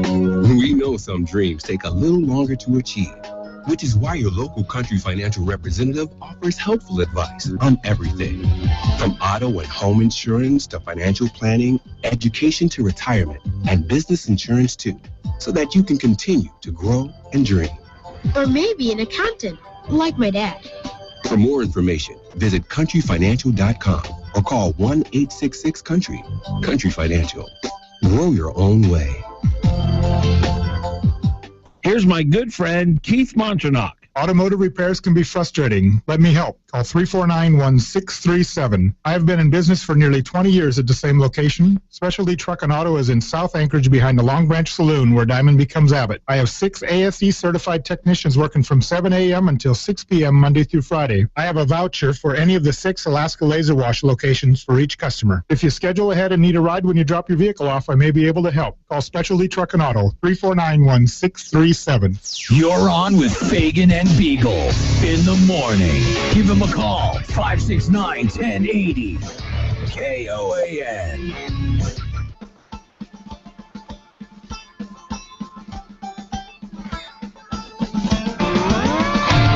$7:36 a.m. Happy Friday, 12th of December. Rosie Torres is in studio with me.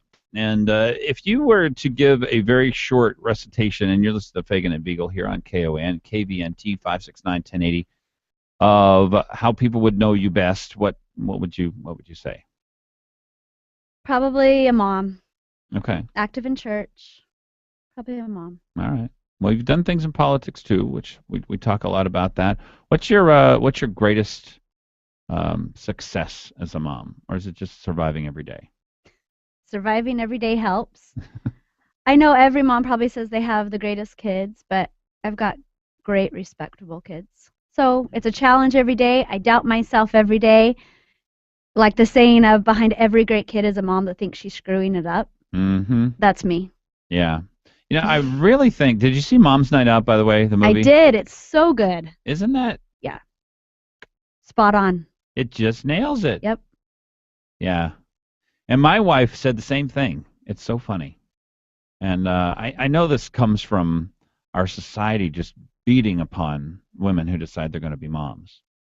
And it's such a tragedy. It's another vindictive, acidic form of leftism, is to discount people who really are doing the greatest thing, which is giving us boys, essentially, who are civilized. And that's not easy.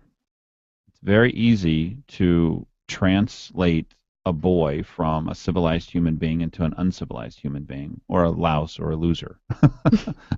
Well, my 16-year-old told me this past week, he's like, why do you teach me about politics? Why do you teach me about things that are, right and wrong? And I said, so that someday when you have children, you can continue that cycle.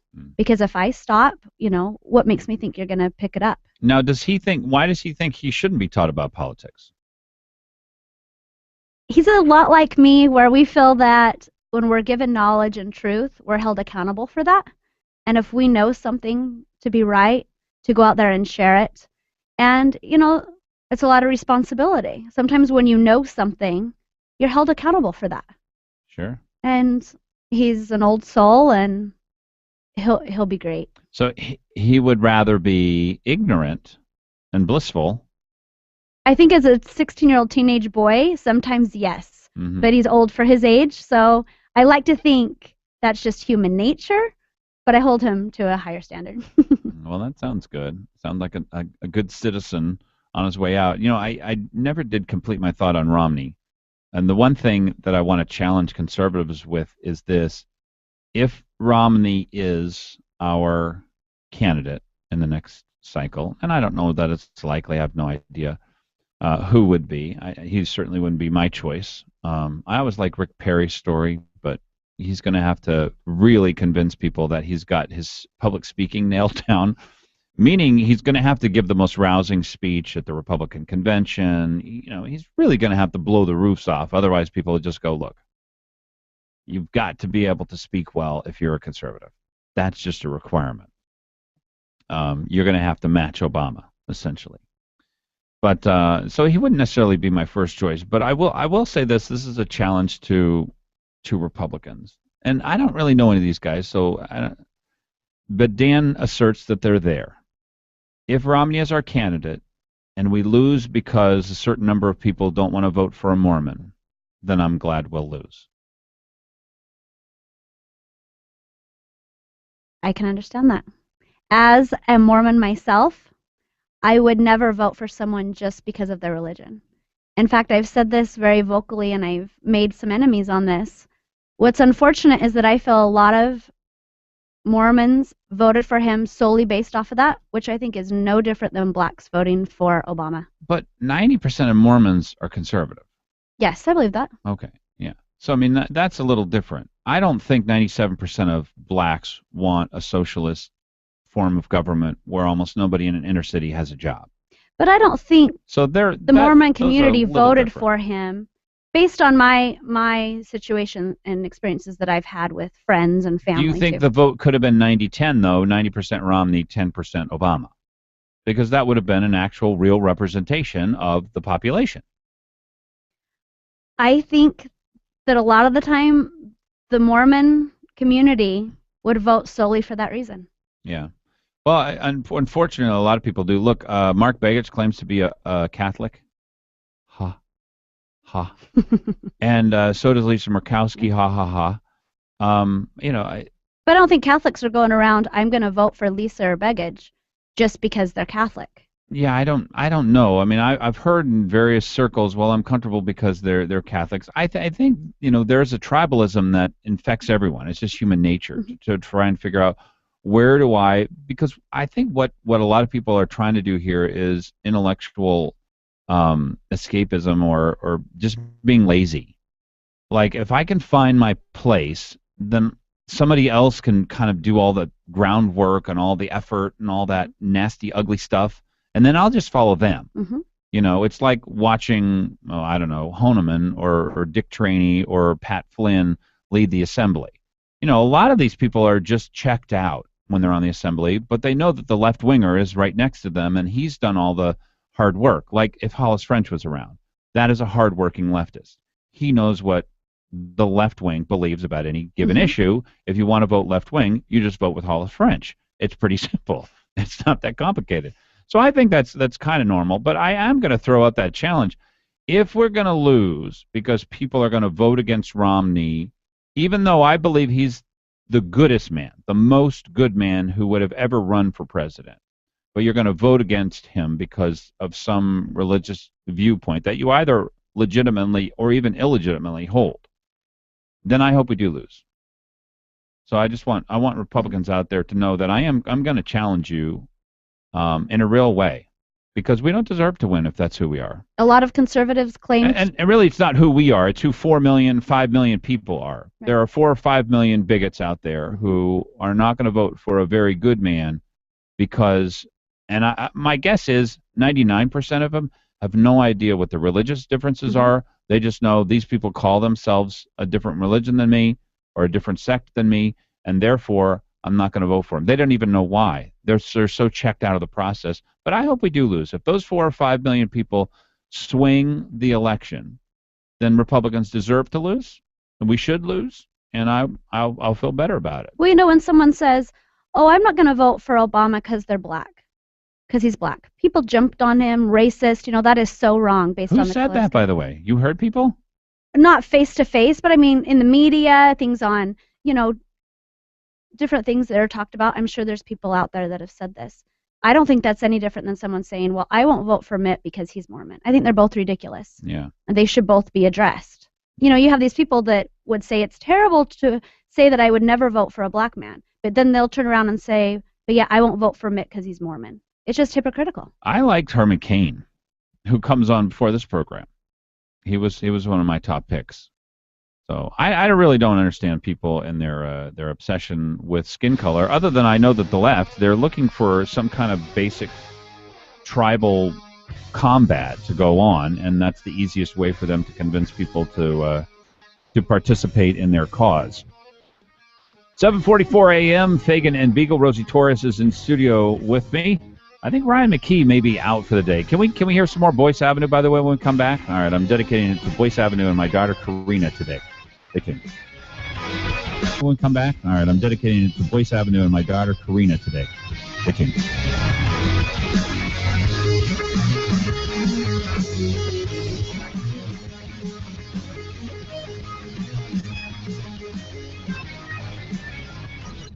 Fagan KOAN and online at 1080KOAN.com. You know, after a hard day at work and then shopping for the holidays, the last thing you want to do is slave over a hot stove. Well, don't worry about it. Relief from this hectic time of year is just a jingle away. Call 333-8000 and ring in the holidays with the Sicily Season Greeting Special. 2 large 2-topping pizzas for only $11.99 each. So relax and let Sicily's deliver hot, fresh, delicious pizza, pasta, calzones, wings, and salads right to your door. It's fast, easy, and affordable. Call 333-8000 and ask for the Season's Greeting Special. 2 large 2-topping pizzas for only $11.99 each. For the only 24-hour-a-day delivery in Alaska, call 333-8000 or save 20% by ordering online at SicilysPizza.com. Best ingredients, best pizza, Sicily's. Wishing you and yours a safe and happy holiday season.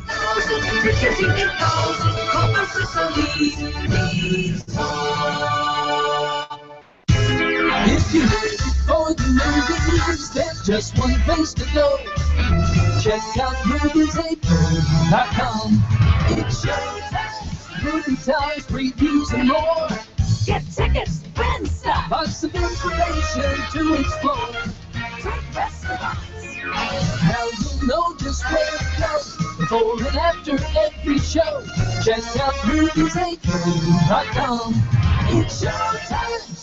Don't complain about your cable bill going up and up and up. Do something about it. Grab a pencil and jot down this special number. Call 877-319-MY-TV. The more cable TV rates go up, the better digital satellite TV looks. So cancel the cable and get more of your favorite channels in 100% digital quality for less money. Call 877-319-MY-TV. At just $24.99, what are you waiting for? Pull out your major credit or debit card. Call 877-319-MY-TV. That's 877-319-MY-TV. Hot Talk KOAN, man. You're on with Fagan and Biegel. 1080KOAN.com. Apart for now, and I'll tell you, baby, it was easy coming back into you.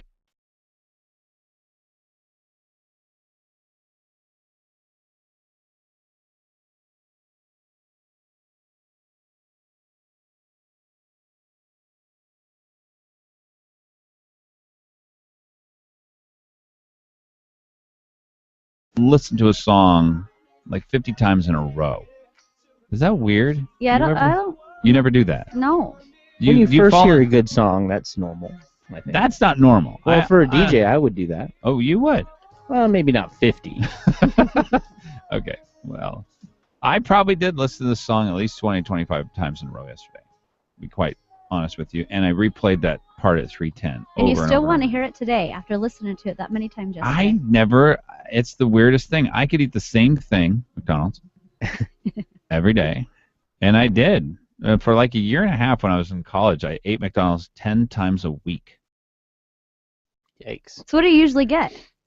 Well, this is when they had the McDLT. Do you remember the McDLT, Brian? No, I've never gotten anything but a cheeseburger. The greatest sandwich ever made. It had a hot side and a cold side. Ew. Oh, yeah. I don't mind the cheese being cold, but that's everyone out here. Well, there was lettuce and mayo on that side. They should charge extra for that. Well, lettuce anyway. So, yeah, I don't know. It was fun. Way back in the college days, go-go days. You know, before you're like 25, if you're fairly thin, you really can't put on weight almost no matter what you do. See, I was lucky. I got a job at Pizza Hut when I was in college. Or not Pizza Hut, Godfather's Pizza. Oh, I had a job at Godfather's Pizza. Yeah, it was pretty fun, working for Herman Cain. That's right. Nice. Yep. That was my favorite pizza. There's something in their sausage that just, I would get extra sausage. Actually, literally 4 extras. It had a good crust. Oh, it had great crust, great sauce. I'm hungry. Little Boyce Avenue. Yeah. Anyway, I don't think that it's normal. I have found this, though, that it helps me go to sleep when I listen to movies that I've watched several times. Because you're so bored out of your mind, it puts you to sleep. Well, it gives me, like, something to listen to, so it takes my mind off the day, and some kind of a narrative that I've seen before, so I can picture it in my mind, and that helps me get to sleep. Isn't that great? Isn't that a great find? Technology. Yeah. Serving us once more. What kind of phone do you have, by the way? An iPhone. An iPhone? Mm-hmm. Are you going to go to iPhone 6? No, I'm kind of anti-technology. I just want something simple. I'm one Okay. of those where the kids have to do everything for me, so no. You have an iPhone 3? I have an iPhone 4. Okay. All right. So you're into modern I'm still technology old there. school enough.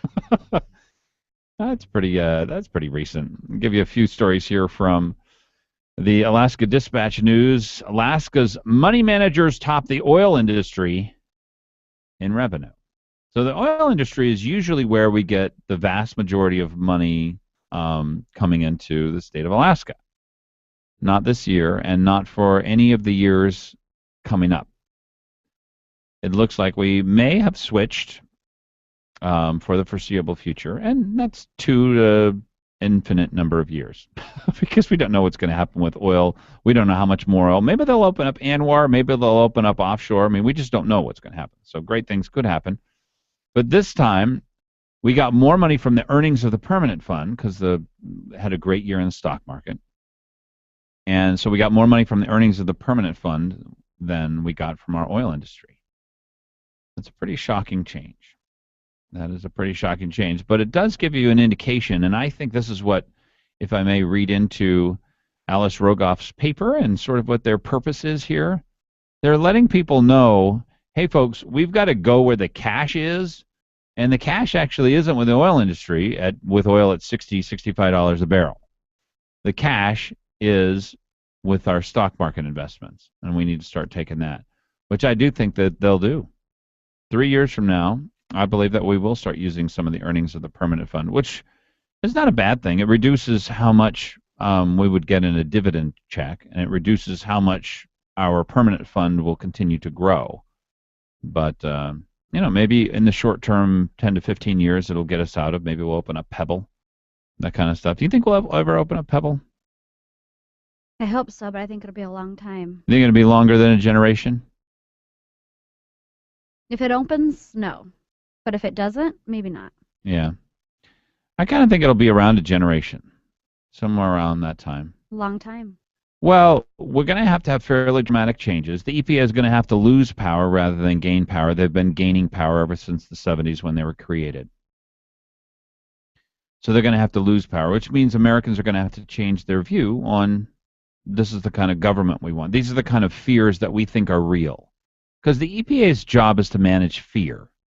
I worry that these companies might do something. Because here's what happens when companies do something. They pay big fines. Mm-hmm. Huge fines. So it's not that we're worried about. We're worried about the fears that what people might do, right? And so the EPA is sort of there to govern those fears, those kinds of fears.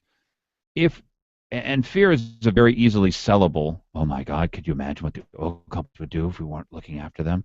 Well, actually, we're looking after them. Our state looks after them, and then they get punished if they break our laws. So we are actually looking after them. We don't need, we might not need you to look after them too. So the EPA will have to change what happens, and that takes a while because that's a cultural change to live in what might happen fear versus we really do trust our industries. Our industries run pretty well. It's better for us to produce oil and gas here than it is anywhere else. That's a cultural change. Those take a while. So I think they've kind of won this round, and I think it's going to be a while before they open up. But I think when they do, it will be because we've actually changed the way we look at the world. Stop living in fear. We go to the phones, 569-1080, and talk to Jeff. Jeff, welcome. Hey, Glenn, just comment about the PFD. The PFD is quite a unique element in our state because, we're heading for some pretty difficult fiscal times, and unfortunately, I still think most people are unaware of the truth of the fiscal mess we're in. But you think that people are sort of operating, well, we've heard all these horror stories before, and, they say it's going to be bad. I don't think they realize that if we don't figure out what to do in 2.5 or 3 years, although, Jeff, do you agree with me that they could just take some of the earnings of the permanent fund and that would be sort of an easy solution short term? Well, here's what I was going to say. It's really hard to tell people or convince people that we're in the fiscal position we're in, while at the same time giving them almost $2,000. It doesn't really make sense. Aha. But the truth of the matter is, you say 3 or 4 years. I mean, what's going to happen, I predict, is we still have about $11 billion available in various reserve accounts, the reserve constitutional accounts, budget the fund. reserve, and whatever the other one is.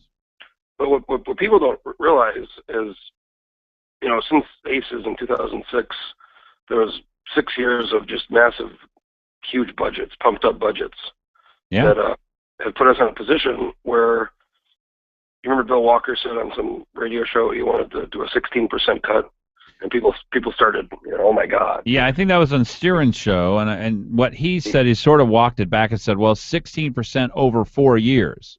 Okay, well, people heard that number, and a lot of people, oh my God, the end is coming.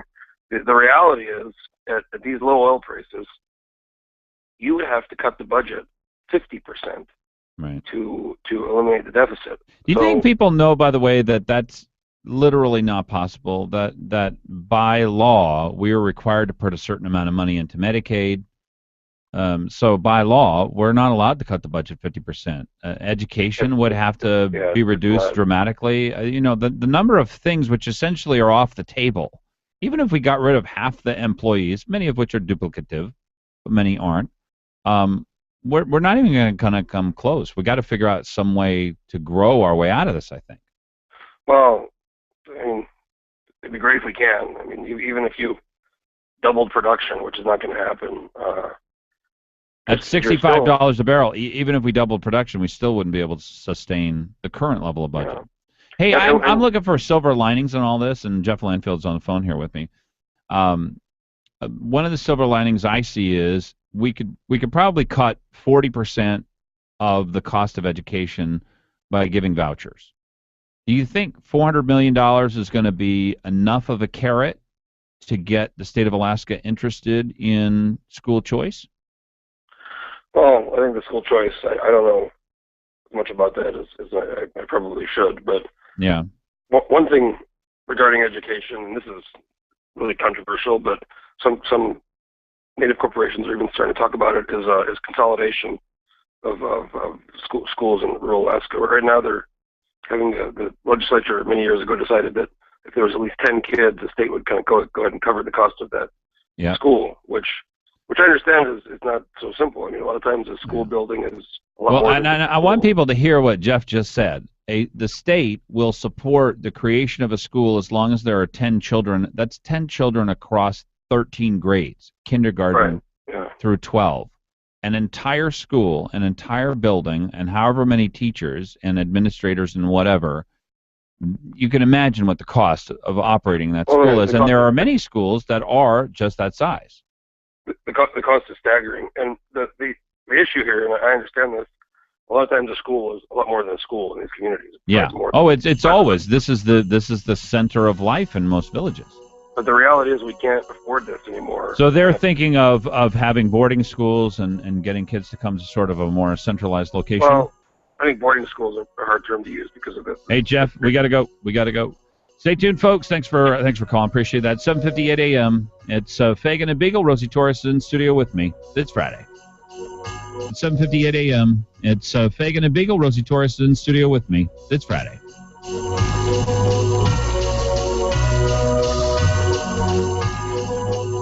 Okay, now I want you to think about king crab legs. Big, thick, juicy king crab legs for dinner tonight. It's one of the great treats of living in Alaska, and right now New Sagayan and City Market have an incredible special on golden king crab clusters. Just $16.95 a pound. That's a wonderful price for Alaska's signature delicacy. Alaska king crab, $16.95 a pound, New Sagayan and City Market. And here's a special on everybody's favorite, fresh, handmade Hawaiian poke. Spiced and marinated fish, just like they do in the islands, and only $9.99 a pound. Christmas dinner ought to be something special, right? How about a big, beautiful standing rib roast from New Sagayan and City Market? They'll make it any size you like, so you can feed 4 or 40 if you like. Invite the Green Bay Packers. But there's one catch. You need to order it now because they're very popular, and you don't want to miss out. Call 561-5173 and reserve yours now. New Sagayan, Midtown, City Market, 13th and I. Not just talk. Hot Talk. KOAN. Anchorage. 95.1 FM. 1080 AM. Fox News Radio, I'm Lisa Brady. First the fires, now the floods in parts of Southern California as torrential rain pounds the state for another day. Some homes all but swallowed by mud in Camarillo, where Fox News Radio's Jessica Rosenthal is live. Just ahead of a flash flood warning in L.A. early this morning, it began to pour to the north here in Camarillo Springs.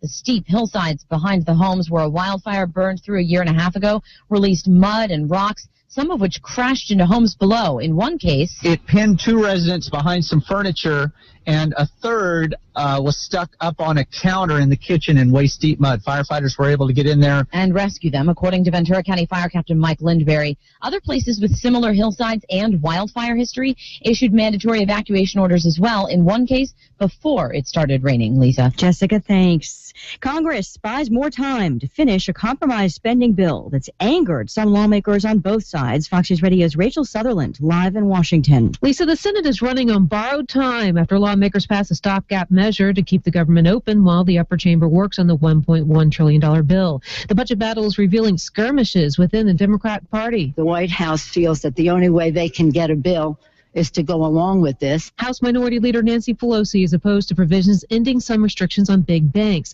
The White House spokesman Josh Earnest says the president would sign it if it arrives on his desk. Some Republicans also oppose the bill. Lisa. Rachel, thanks. A computer failure shuts down the airspace over London. It didn't last long. They've just reopened it, but they will have lingering flight delays and a lot of questions about exactly what happened. Plunging oil prices are dragging down stocks. The Dow right now down about 230 points. Oil has slipped under $58 a barrel, down more than $2 a barrel right now. You're listening to Fox News Radio, fair and balanced. This holiday season, a lot of jewelry stores are talking about value and quality, but talk is cheap. At Helzberg Diamonds, we actually show you what real value and quality mean. With our remarkable asset device, you can see for yourself how and why a diamond sparkles the way it does. Join us as we celebrate 100 years of love with exceptional quality and extraordinary value. Helzberg Diamonds, a Berkshire Hathaway company. Okay, our daily deal is the free teeth whitening kit again. If you want your teeth professionally whitened but haven't had the money, listen up. National Dental Supply is giving a free whitening kit to the first 50 listeners who call 800-253-1033. It's the same strength sold by dentists. Get a white smile to look young and healthy. Call right now before the 50 free kits reserved for our listeners are gone. 800-253-1033. 800-253-1033. 800-253-1033. Have you ever wondered what it would be like to never be asked, what would you like for Christmas? And even if you did get asked, you know you wouldn't get it. For most teen youth in the foster system, this is a sad reality. But this year, you can change all that. This holiday season, you can make a difference with Pump Up the Kids. Alaska Integrated Media and this station have once again teamed up with the Alaska Center for Families and the Office of Children's Services for the 5th annual Pump Up the Kids. Did you know that we have hundreds of foster care kids who are in need? Kids who won't have much of a Christmas unless you help. This year, make a holiday wish come true for a local teen youth foster child by adopting a wish list. Go to alaskaim.com and click on the Pump Up the Kids logo to register. We'll contact you and get you a wish list, or simply make a donation. Trail Boss Solutions is an Alaskan-owned, nationally recognized top 500 construction and remodel firm. From our handyman services to our award-winning kitchen design and remodel, Trail Boss Solutions is fully licensed, bonded, and insured, and has the experienced professionals to take your project from initial design through completion on time and on budget. Please visit us on the web at trailboss-solutions.com or contact Trail Boss Solutions Direct at 646-1403. When I grow up, I want to be a pro basketball player. An elementary school teacher. No matter what dream you choose or where you are in life, Country Financial helps you and your family grow your own way. Or maybe a veterinarian. A mom, a doctor, and president of the United States. Maybe an astronaut or, an Olympic gymnast. You can grow your own way. We know some dreams take a little longer to achieve. which is why your local country financial representative offers helpful advice on everything. From auto and home insurance to financial planning, education to retirement, and business insurance too, so that you can continue to grow and dream. Or maybe an accountant, like my dad. For more information, visit countryfinancial.com or call 1-866-COUNTRY. Country Financial. Grow your own way. Why is A&A The Shop Alaska's independent Subaru specialist? How is it they've been voted the best shop in Anchorage not once but 6 times? Well, it's pretty simple. They offer the best warranty in the business. If they work on your Subaru, you're going to get a 3-year, 36,000-mile warranty on both parts and labor. That's unheard of. A&A The Shop deals exclusively with Subarus, and they also offer $35 oil changes. All their technicians are ASE certified. Call A&A The Shop for an appointment. 562-3919 in Anchorage and 696-2096 in Eagle River. Hot Talk KOAN. You're on with Fagan and Biegel on Hot Talk KOAN and online at 1080KOAN.com. 8:06 a.m. KOAN KVNT, and you listen to Fagan and Biegel. And it's my pleasure to be with you. 569-1080. Happy Friday, everybody. We're headed into holiday season. I've got Michael Chambers coming up, and Rosie Torres is in studio with me. We're discussing the issues of the day. Our state is going to have to figure out how to do with less. What will happen, and I want everybody's thoughts on that. But before we get to that, one of the most important questions in the holiday season is as follows. And Michael, I want your thoughts on it as well. Good morning. Good morning. Gift cards. Yes or no, Rosie? Yes. You give them or you want them?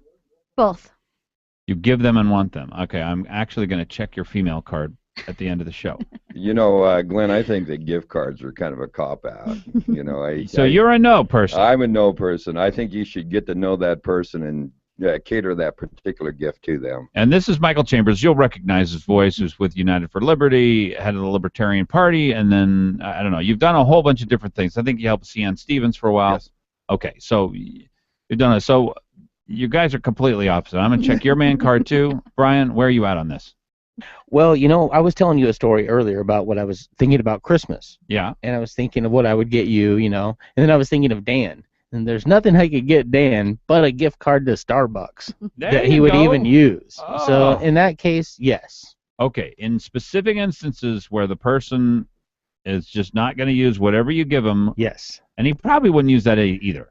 He might not. He might just keep what it in you his should wallet. do is give him a Starbucks gift card with 25 cents on it. He's never going to use it anyway. There you go. And so he'll be like, you know, Thanks. oh, this is such a great gift. Yeah, I'll just put You're 2.5, so nice.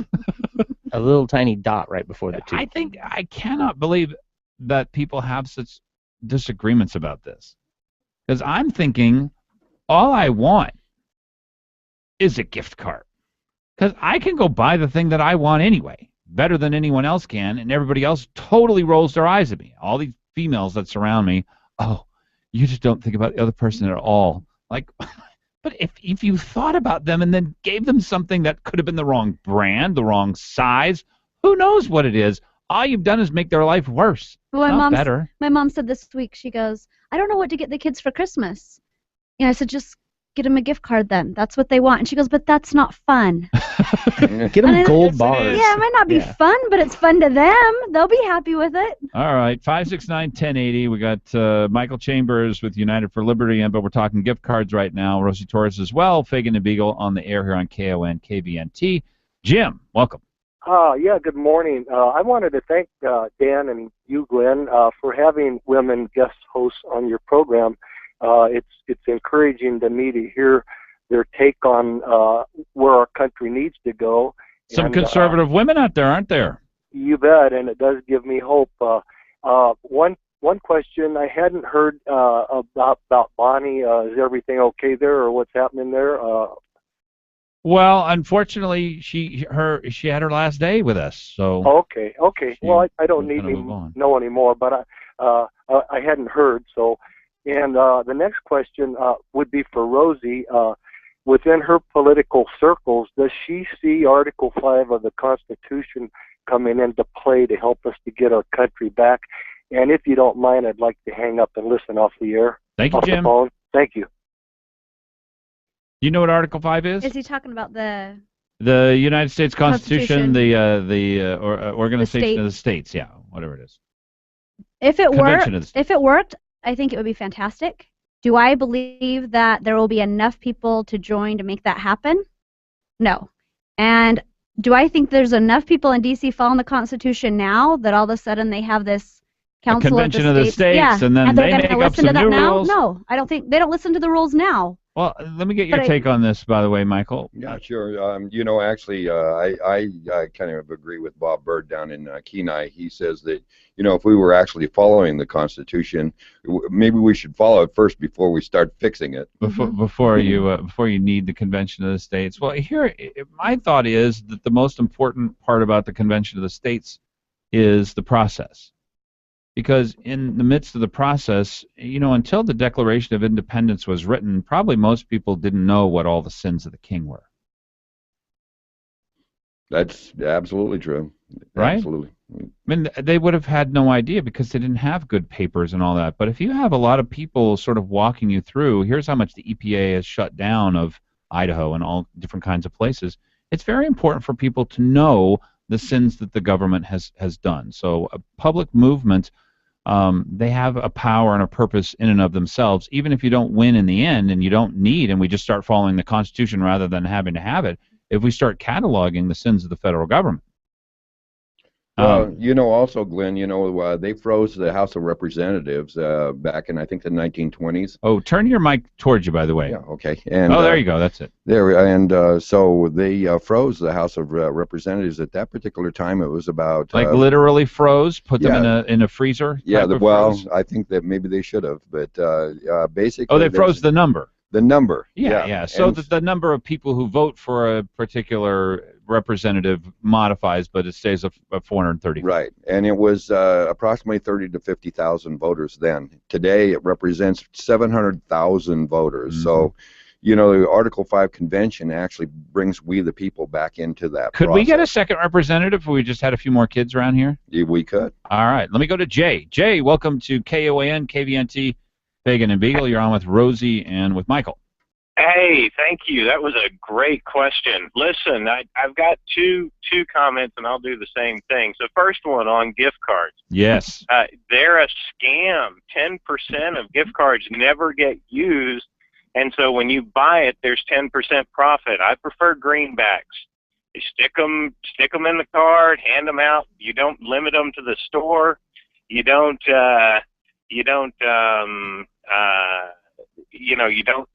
run the chance that they don't get a chance to shop and they just forget that they have. Well, let me ask you this whatever. question because I'm sensing something, and this is probably completely unfair. How much money do you give when you give cash? Well, it depends. A close relative. I really love the ability to give a kid something with 3 digits on it because they don't see those very often. So like a $100 bill? Yeah, we draw names in my family, so a $100 bill in an envelope really is kind of cool for somebody who's 14 years old or so. Oh, I see. So for your named gift, now see, I would never give a gift card for a named gift. You actually have failed all aspects. Either that or I get them something I know they're not ever going to get from their parents. I want you in my family. Holy cow! Yeah, I want to be one of your foster children. Yeah, the other thing is something that's homemade. It's one or the other. You go all out and you make it completely personal. I will admit the exception to those are each of my nephews has gotten their first rifle from me, and that was not nice. Cash or homemade. But, all right. Well, look, you are a great gift giver because when you get into the triple digits, now you're talking business. So I like that, Jay. And the other comment is I wish Walker would have said I will reduce the budget 16% each of the next 5 years instead of over 5 years. Yeah, well, we're going to have to see. I'm sure they're going to do something. I appreciate it, Jay. But he's going to increase it. He already doubled it. Fagan and Biegel. Take care. Fagan and Biegel. 8:14 a.m. Stay tuned. Fagan and Biegel. Fagan and Biegel. 8:14 a.m. Stay tuned.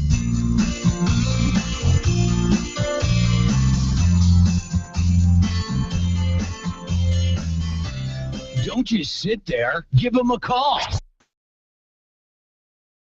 Join the conversation. KOAN. Hi, this is Jonathan Martin at Harrington and Company. Sellers, if you are going to sell your home, now may very well be the best time. The current interest rates are still very low in comparison to previous loan rates. Now is the time to take advantage of this uncommon phenomenon. We will look back at this period as a golden opportunity to buy or sell. Homeowners planning to sell should call us at 244-0821. We will be happy to come out and do a comparative market analysis at your convenience. Call Jonathan Martin at Harrington and Company, 244-0821. That's 244-0821. Oh, this is a great weekend at Bell's Nursery and Gifts. First, news about the big doorbuster sale. It's happening on Friday from 10 to 2. Everything in the gift shop is marked down at least 15%. You already know the brilliant selection of unique and creative gifts at Bell's, from crystal glassware to jewelry to high-quality kitchen items to smart socks, notions, lotions, and potions, and even gift cards are all marked down at least 15% this Friday, and only from 10 o'clock to 2 o'clock. Don't miss it. And for good measure, there'll be free hot coffee and cider and pastries too. But you know, any time is a good time to go to Bell's, especially if you're looking for a beautiful Christmas tree. I was just there, and Bell's just received a new van load of trees, Nordman firs, Noble firs, Fraser firs, and Grand firs. And of course, you shop in warmth and comfort at Bell's greenhouses at both Specking Road and Cranberry Road. It's Bell's Nursery and Gifts on Specking Road and Bell's Nursery on Cranberry Road.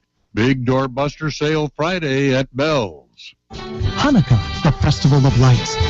Join us for Cirque de Hanukkah, featuring an incredible acrobatic display by the Chicago Boys acrobatic team as seen on America's Got Talent. Enjoy latkes, donuts, Israeli falafel, and let the kids have a blast with Meltdown, a new multiplayer Hanukkah spinning game. Sunday, December 21st, 5 p.m. at the Egan Center. All families welcome.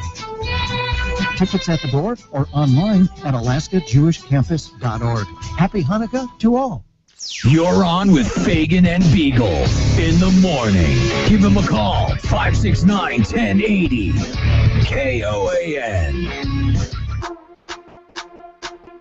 8:17 a.m. Fagan and Biegel. Dan is out today. Happy Friday, everybody. It's the 12th of December. 569-1080. The question on the table right now, and I totally read Jay wrong there, by the way. I got Rosie Torres in studio with me and Michael Chambers. I thought the most he would normally give would be $10.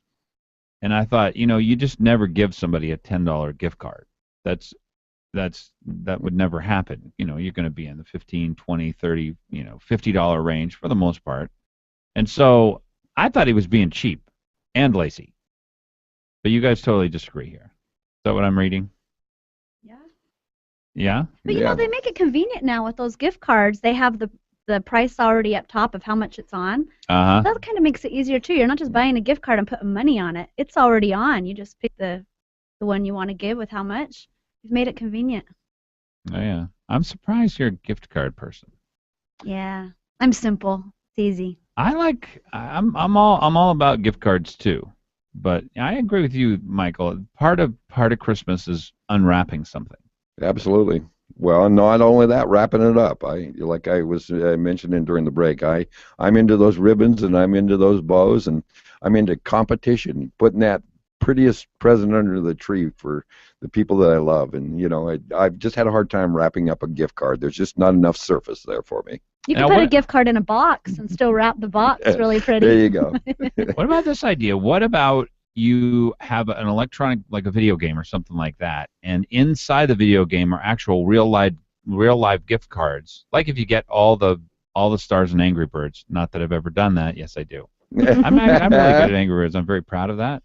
But if you get all the stars in Angry Birds, you get a real live gift card that somebody bought for you, and you got this game to go along with it. How about that for an unwrapping process? Yeah, you hit the level, right? You hit a level and then you get the gift card. Exactly. You know, I hate to tell you, but I'm at level 500 on Candy Crush.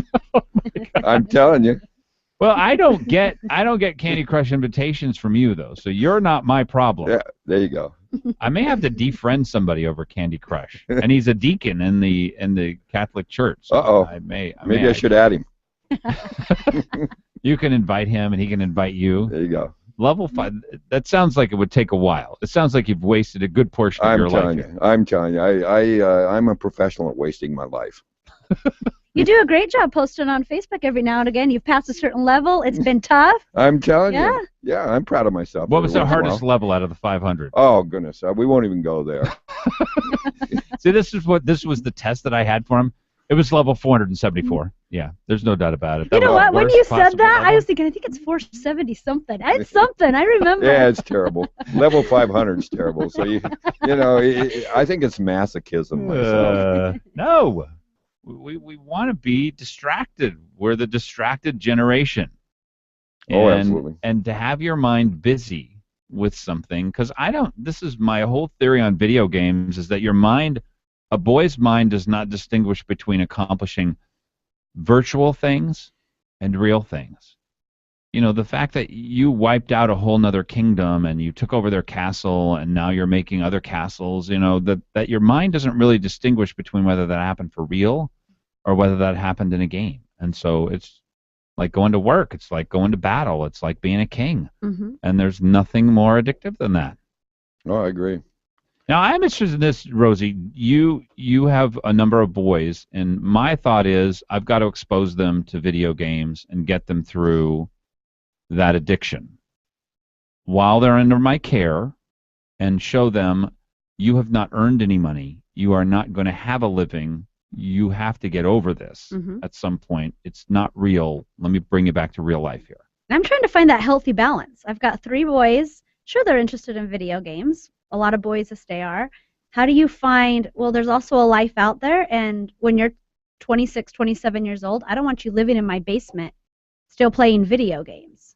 Either one of those things. Oh, absolutely. No matter what you're doing, I don't want you in my home. No matter where you are, don't be playing video games. Oh, it's really tough to get people through that. But yeah, I do think you have to expose kids to that. And I think the addiction for girls, by the way, is communication for a lot of girls. That nowadays you can communicate. I mean, some people are texting like 15, 20,000 times a day. That's outrageous. Yeah. And I don't know. I mean, I think they need to be confronted on the fact that what they find is that doesn't make people feel any better, being on Facebook and all that kind of stuff. Let's get to Michael Chambers. You know, I'm not addicted to Facebook, but I'll tell you what, I have reestablished relationships that go back from when I was like 6, 7 years old on Facebook, and I appreciate that, even because being here in Alaska, a lot of times we leave our families behind, and a lot of my family and my friends and associates and everything are gone out of my life, and so it gives me that that small touch that I can reach out there and keep in contact with them. In fact, my niece is listening to me as we speak. So, wow, through Facebook. So even though it's a virtual world, it's a whole lot better than not having that at all. So I certainly appreciate Facebook for those particular elements. I don't like the idea that they're data mining me and sending the information to Joe Biden in the basement, but that's a different story. Yeah, technology really has dramatically improved, and I think that people will be surprised how much, because you're thinking, okay, well, technology is kind of played out here. Oh no. Oh no.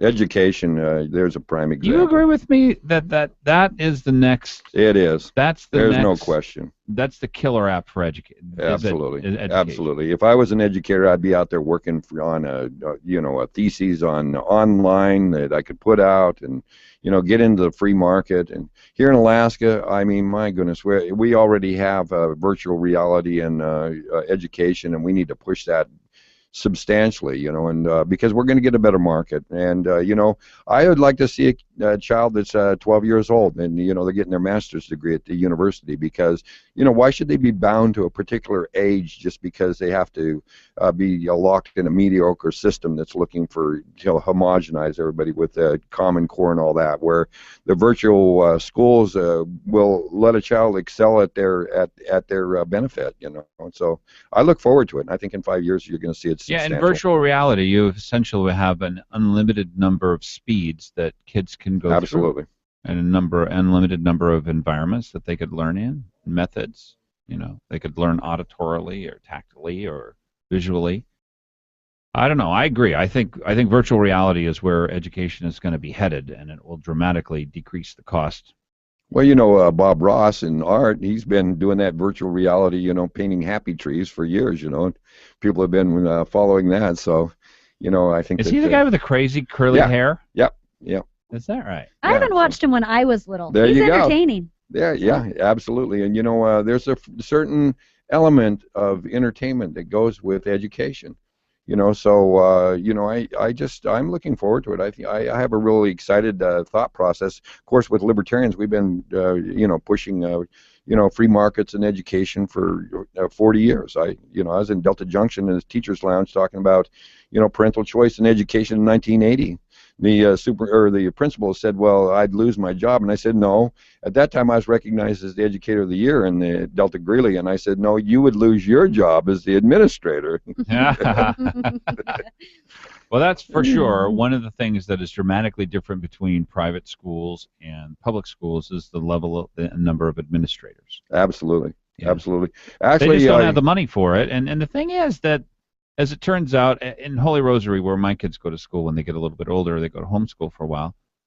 On average, every grade is 3 grades ahead of their public school counterparts. So a first grader is about at 4th grade level, a second grader at 5th grade level, and that, I mean, I'm giving literally, this is what the statistics are for the school. It's a top 50 Catholic school 6 years in a row. It's an excellent school, but there are very, very, very few administrators. Basically, there's one half-time administrator for the whole school. You know, however many the Anchorage School District would have. You know what the administrative cost in public education is right now? It's approaching 43%. Oh my gosh. Yeah, there you go. So that says it right there. That's unbelievable. Yep. Unbelievable. I do want to talk to you about whether or not we are working towards a political system with essentially 2 sides, left and non-left. Well, I call it up and down. Up and down. Why do you call it up and down? Well, I think that left is down and right is up. You think more limited government, but how do we deal with the situation where somebody just doesn't have enough, and if we just had the government take care of them a little bit? I mean, is that what conservatives are looking for, is to hurt the people who don't have quite enough versus the left is going to give them what they need? Well, let me make a bold statement here, Glenn. If the Republicans were doing what the Republicans should be doing, the Libertarian Party probably wouldn't exist. A prime example of that is well, again, education. You know, Ronald Reagan, in his inaugural address, talked about dismantling the Department of Education.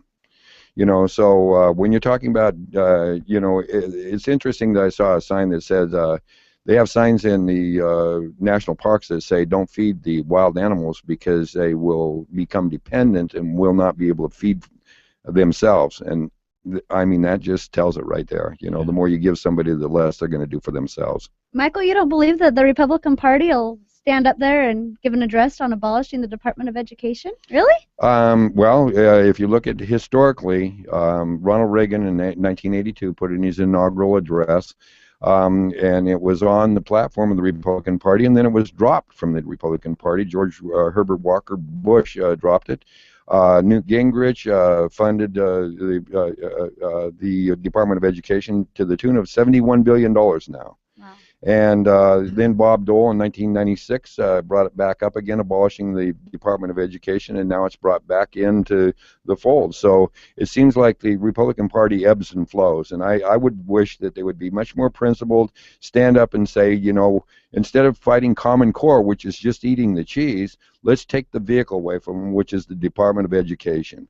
And I would suggest that the Republicans need to reach across the aisle, shake those libertarians' hands, and get the job done. All right, well, when we come back, Michael Chambers is in studio with me. United for Liberty is a group that he heads up, as well as the Alaska Libertarian Party. And I want to know what you think would happen if we did drop the Federal Department of Education. We'll get to that, 8:29 a.m. KOAN, KVNT, Fagan, and Biegel. Happy Friday, everybody. It's December 12th. Stay tuned.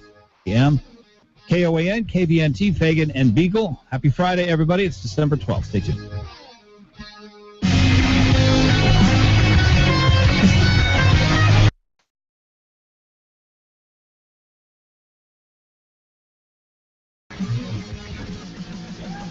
You're on with Fagan and Biegel. Give them a call, 569-1080, KOAN. Local news brought to you by Jansen Funeral Homes, Jansen's Evergreen Memorial Chapel, Jansen's Alaska Cremation Center, and Jansen's Eagle River Funeral Home. Jansen Funeral Homes, where just like family, they're there when you need them. With KOAN News, I'm Chuck White.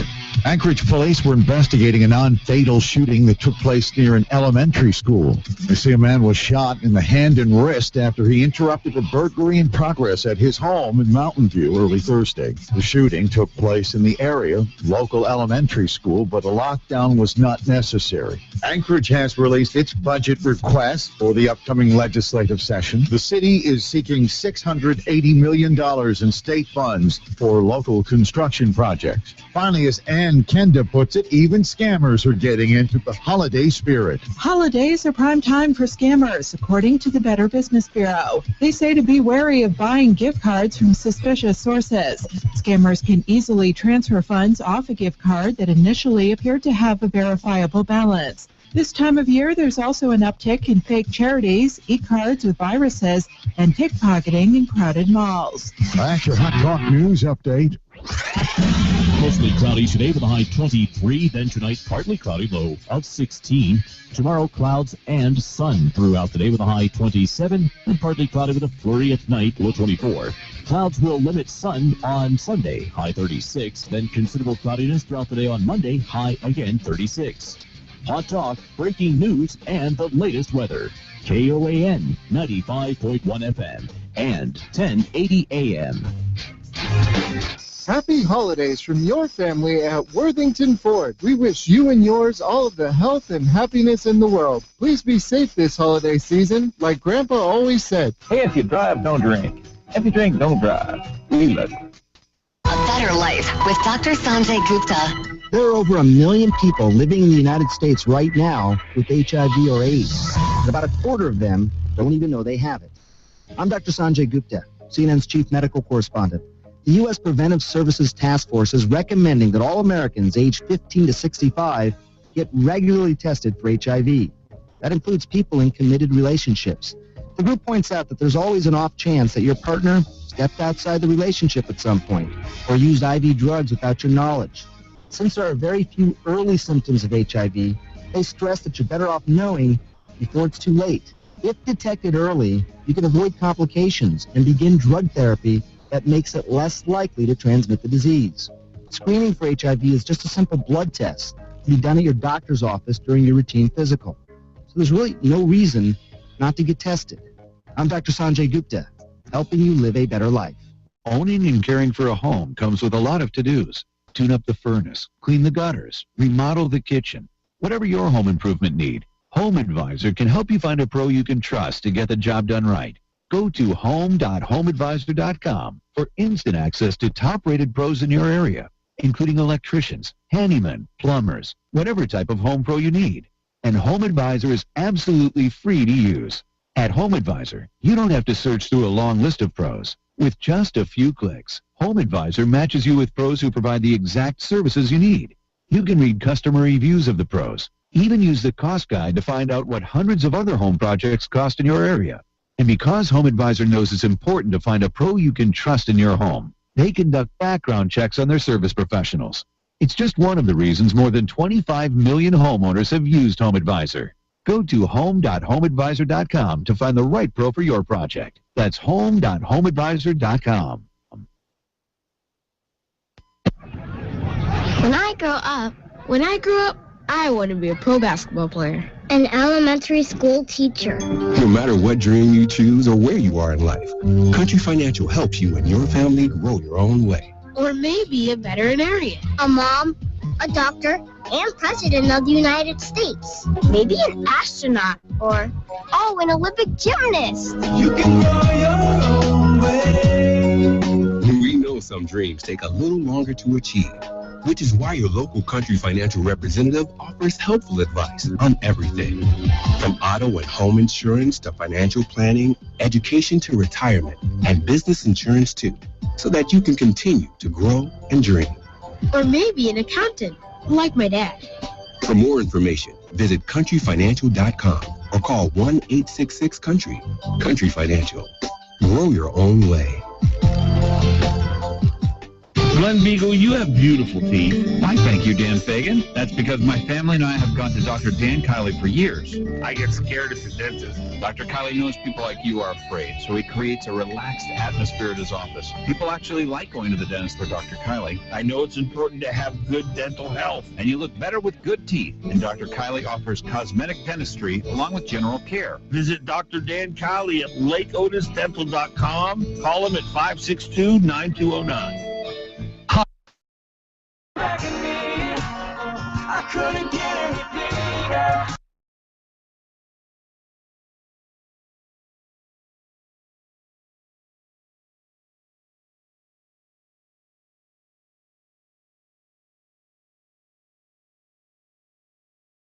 I've got Rosie Torres and also Michael Chambers to tell you about Specialty Truck and Auto. They are something that's critical for you because when something goes wrong with your vehicle, you aren't going to know what it is. You aren't going to know probably how much it's going to cost, or you're going to be essentially at the mercy of the person who's looking at your car. And so what you need more than anything is you need a trustworthy mechanic and a trustworthy crew. And that's what you get out of Specialty Truck and Auto. Keith Monternock is just one of the best guys around, and I don't think you'll find anybody more trustworthy than him. Give him a chance to take a look at your car, 349-1637. That is his number. Specialty Truck and Auto is his business. He can be found across from the Long Branch Saloon on Abbott. All right. We were talking off air about different groups and how the establishment wing of the Republican Party has a aversion, can we say, a strong dislike to the Tea Party. And I was going to give you guys a challenging comment. And this is my challenging comment related to that, and I'm a member of the Tea Party, so I feel... Sometimes they came from this body, sometimes... Sometimes I think the Tea Party thinks that their candidates are only qualified to run for office if they could never win office. And that is a legitimate complaint from the establishment wing of the party, because in the end we have to sew together a coalition of people and a coalition of voters who agree with you enough so that the parts that they disagree with, right, they can overlook those. But that the Tea Party thought, we're not in this for politics. We're in this for right and wrong. We're in this to save the country. We're not worried about politics at all. I don't care. In fact, the less likely you are to get elected, the better off it'll be. I want you to go out there and tell people exactly where you disagree with them every single time you get up. Make sure they know how conservative you are. And that's our requirement as the Tea Party. And in that sense, yes, they saved the Republican Party. Yes, that's where the strength of the Republican Party is. Yes, that is where the energy in the Republican Party is. But the establishment was right in that we are in a political process. You have to be electable. You need to be as conservative as you can be and be electable. Now, I don't think the establishment believes that they want conservatives there necessarily at all. They want politically savvy people, and they're not really all that worried about whether or not they're conservative. That is why the Tea Party is so critical to learn the lesson, that we put up good candidates, we get them elected, and I think, and hopefully all of us agree here, Dan Sullivan looked like a pretty good candidate. Probably the only person who could really beat Mark Begich, frankly. So anyway, what do you guys think of that? I tend to disagree there. I agree with your premise, Glenn, but I disagree with that last statement. Over the course of the election, I was rather enamored with Meade Treadwell. I think he moved substantially into much more of a liberty positions. Yeah. I think that he was, and I'm not getting on Dan Sullivan about his, his residency card or anything like that. But we all I mean, know that was a dodge. Obviously, well, if you vote for with Obama 97% of the time, you got to have something else to talk about. right, but the fact of the matter is, Meade Treadwell really started talking about Alaskan issues. He got out of his kind of a globalist head frame about, law of the sea and you were willing to give globalist him a tendency. chance. I absolutely, and in But fact, what I does that went have on to do with air. this? I'm not saying who's the best. I'm just saying that now that Dan Sullivan is elected, I have a strong indication and hope and understanding that he will be a conservative. Probably 90% or so, maybe better on the conservative scale, better than Ted Stevens, better than Don Young, way better than Lisa Murkowski, better than Frank Murkowski, better than anyone who we've ever had in the Senate or the House. For a good period of time. I'd agree with that statement. Okay. So, essentially what we got is maybe the only person, because he had an Alaska Native wife and children, he's been here long enough. He was a Marine, so he Sure. had the he had the military vote. Catholic. He helped organize those guys to go out and vote. I mean, there were critical elements that were played out behind the scenes that made him perhaps the only electable candidate against Mark Begich, who had what, $35 million, the largest ground campaign ever put in place. Right, in per a capita. statewide election. Per capita. We've never seen anything like this. The No. fact that we won is a huge win. The point is, Dan Sullivan may have been the only person who could beat Mark Begich, but he certainly is the most conservative we've ever elected. Those are wins. But the Tea Party, I don't think they're satisfied with it, and I don't think they know what they've done by unelecting Mark Begich. What a big deal that is. So anyway, but the premise of my challenge to Tea Party people is you can't look for people who are unelectable as their proof that they're Tea Party enough. Is that a strong challenge? You think that that's unfair? No, I can agree with that. I think sometimes there's so many, well, I guess I should say so many. There's some people that put up through the Tea Party, and they go to Washington, D.C., and they cave. I can agree with, do I think Dan Sullivan's going to go there and for the first little bit be a conservative? Yes. And then do I we'll believe see? And we'll see. Okay. After that, I wanted to stop you there because this is the challenge that a lot of people have is conservatives naturally go to negative. Sure. We'll see. We will see. But And it's you know happened what? too many times, Glenn. He doesn't too many have to be times. 100% conservative to save the country. I want people to understand that. You know, if we were right now, the Democrats, when they ran it, basically about 3 to 4% of the vote would come out conservative. That's enough to destroy the country for sure. I don't know what percentage of conservative votes versus liberal votes we need. I don't know how much change we need, but I do know that if we move more conservative, we've got a better chance. Yeah, but there's a certain particular elements. Like as an example, let's talk about immigration. Okay, I clearly think that if Dan Sullivan isn't conservative with regard to immigration, then the Republicans can kiss their candidates goodbye for the next 20 years. Because if the Democrats get credit for bringing substantial amounts of immigrants or illegal aliens or undocumented residents, whatever the vernacular is today. Very politically correct of you, Michael Chambers. I really appreciate that. Michael Chambers and Rosie Torres in studio with me, 569-1080, by the way. I don't understand, and there is a huge battle that's going on behind the scenes between the Chamber of Commerce, Wall Street, the Tea Party on the other side, Americans for Prosperity on the other side, small business groups on the other side. So, and frankly, the church, organizations who want our country to have family as its foundation. So there are lots of battles that are going on, and I think I'll go this far, by the way. I think there are points at which you shouldn't vote for a candidate if they don't meet certain standards, and I'm trying to work out what my standards are. The Hobby Lobby decision for me was a go, no go. For people who don't know what that decision was, it was the Hobby Lobby is a company, and they didn't want to provide abortifacients, things that cause abortions, to their employee because the government told them. So they won that in court, and senators have come back since then and said, we think that's a bad court decision, and we're going to override that.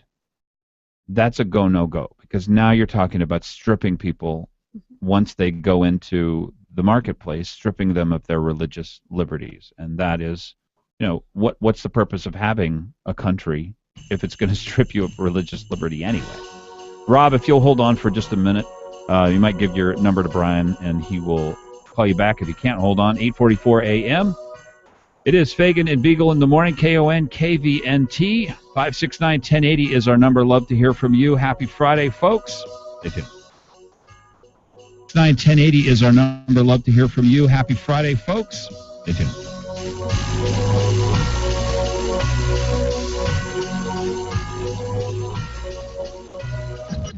Fagan and Biegel on Hot Talk KOAN and online at 1080KOAN.com.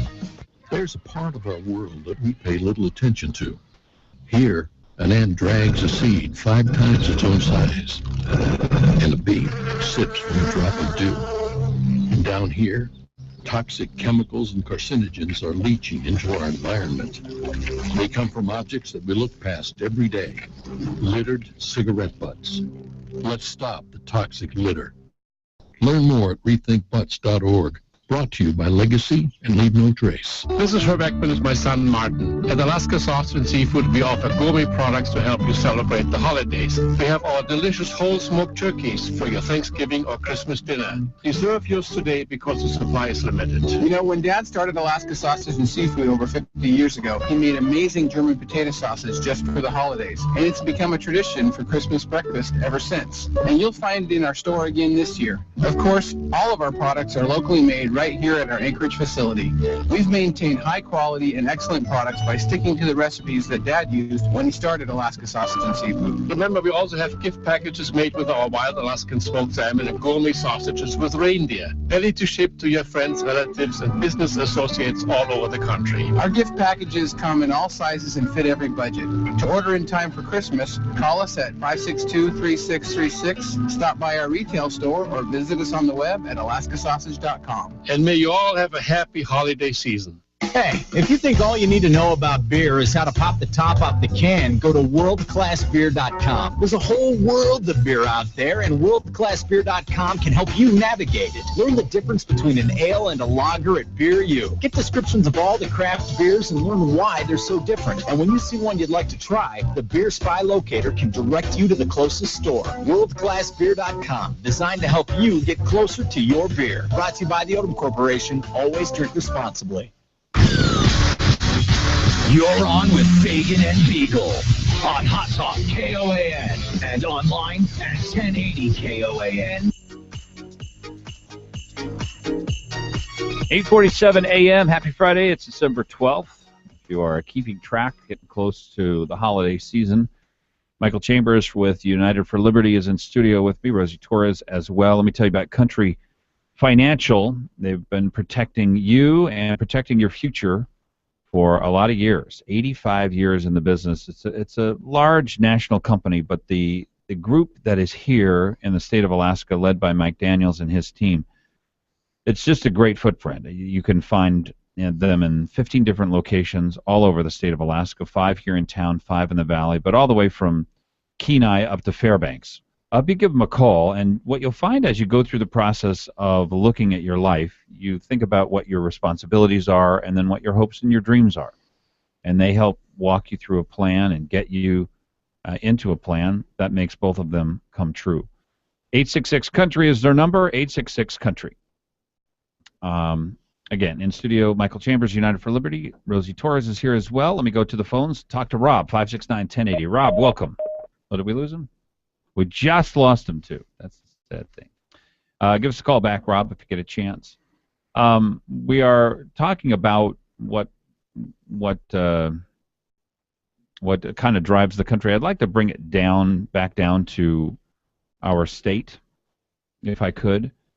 And I wonder how you guys think the legislature and the governor will work together in the next legislative session. Any thoughts on that? Michael, you got to have thoughts. Well, you know, when we were off air, I was talking about the idea that oil will go to approximately $50 a barrel. And at that, the legislature and the governor better. and stay there. Because it can go to $50 Yeah. a barrel and then come back up to $75 a barrel. No, I think it's going to level right around there. Wow. And, based on that, there better be some serious communication going on between the Well, now, legislature. why do you lay out the caveat that it needs to go down to that level for there to be trouble? Well, I don't necessarily. Well, I think we're in trouble right now. Okay. All right. Now, that's Okay. very important. You don't Yeah. you don't need to predict the future. No. Because Scotiabank, their economist came in and said at the Resource Development Council that oil has found a new level. She thinks it'll be around $65 to $70 a barrel. Mm-hmm. It doesn't make any difference. If it's $50 a barrel, 60 to 65 to $70 a barrel, we're still in an enormous transformational period. So, what do you think that the state of Alaska does with the next couple of years? Okay, well, at $70 a barrel, we're $3.5 billion over budget.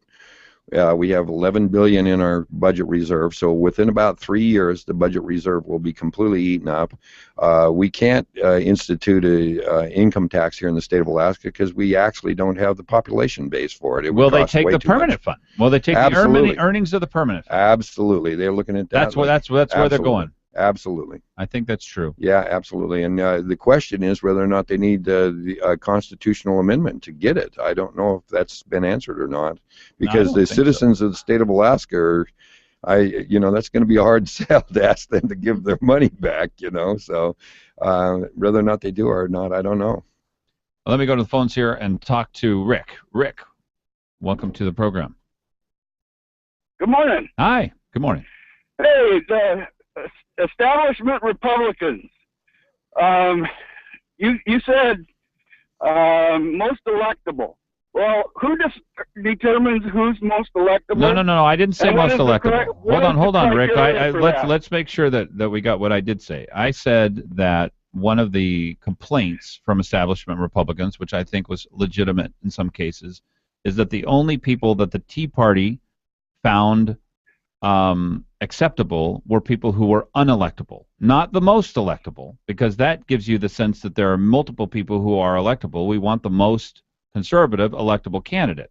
I'm saying that the Tea Party wanted people to go out there, not play politics, just be conservative, tell people why they disagreed with them, what they were going to shut down, what they were going to cut, essentially be as offensive as you possibly can, and that's how you prove that you're Tea Party enough.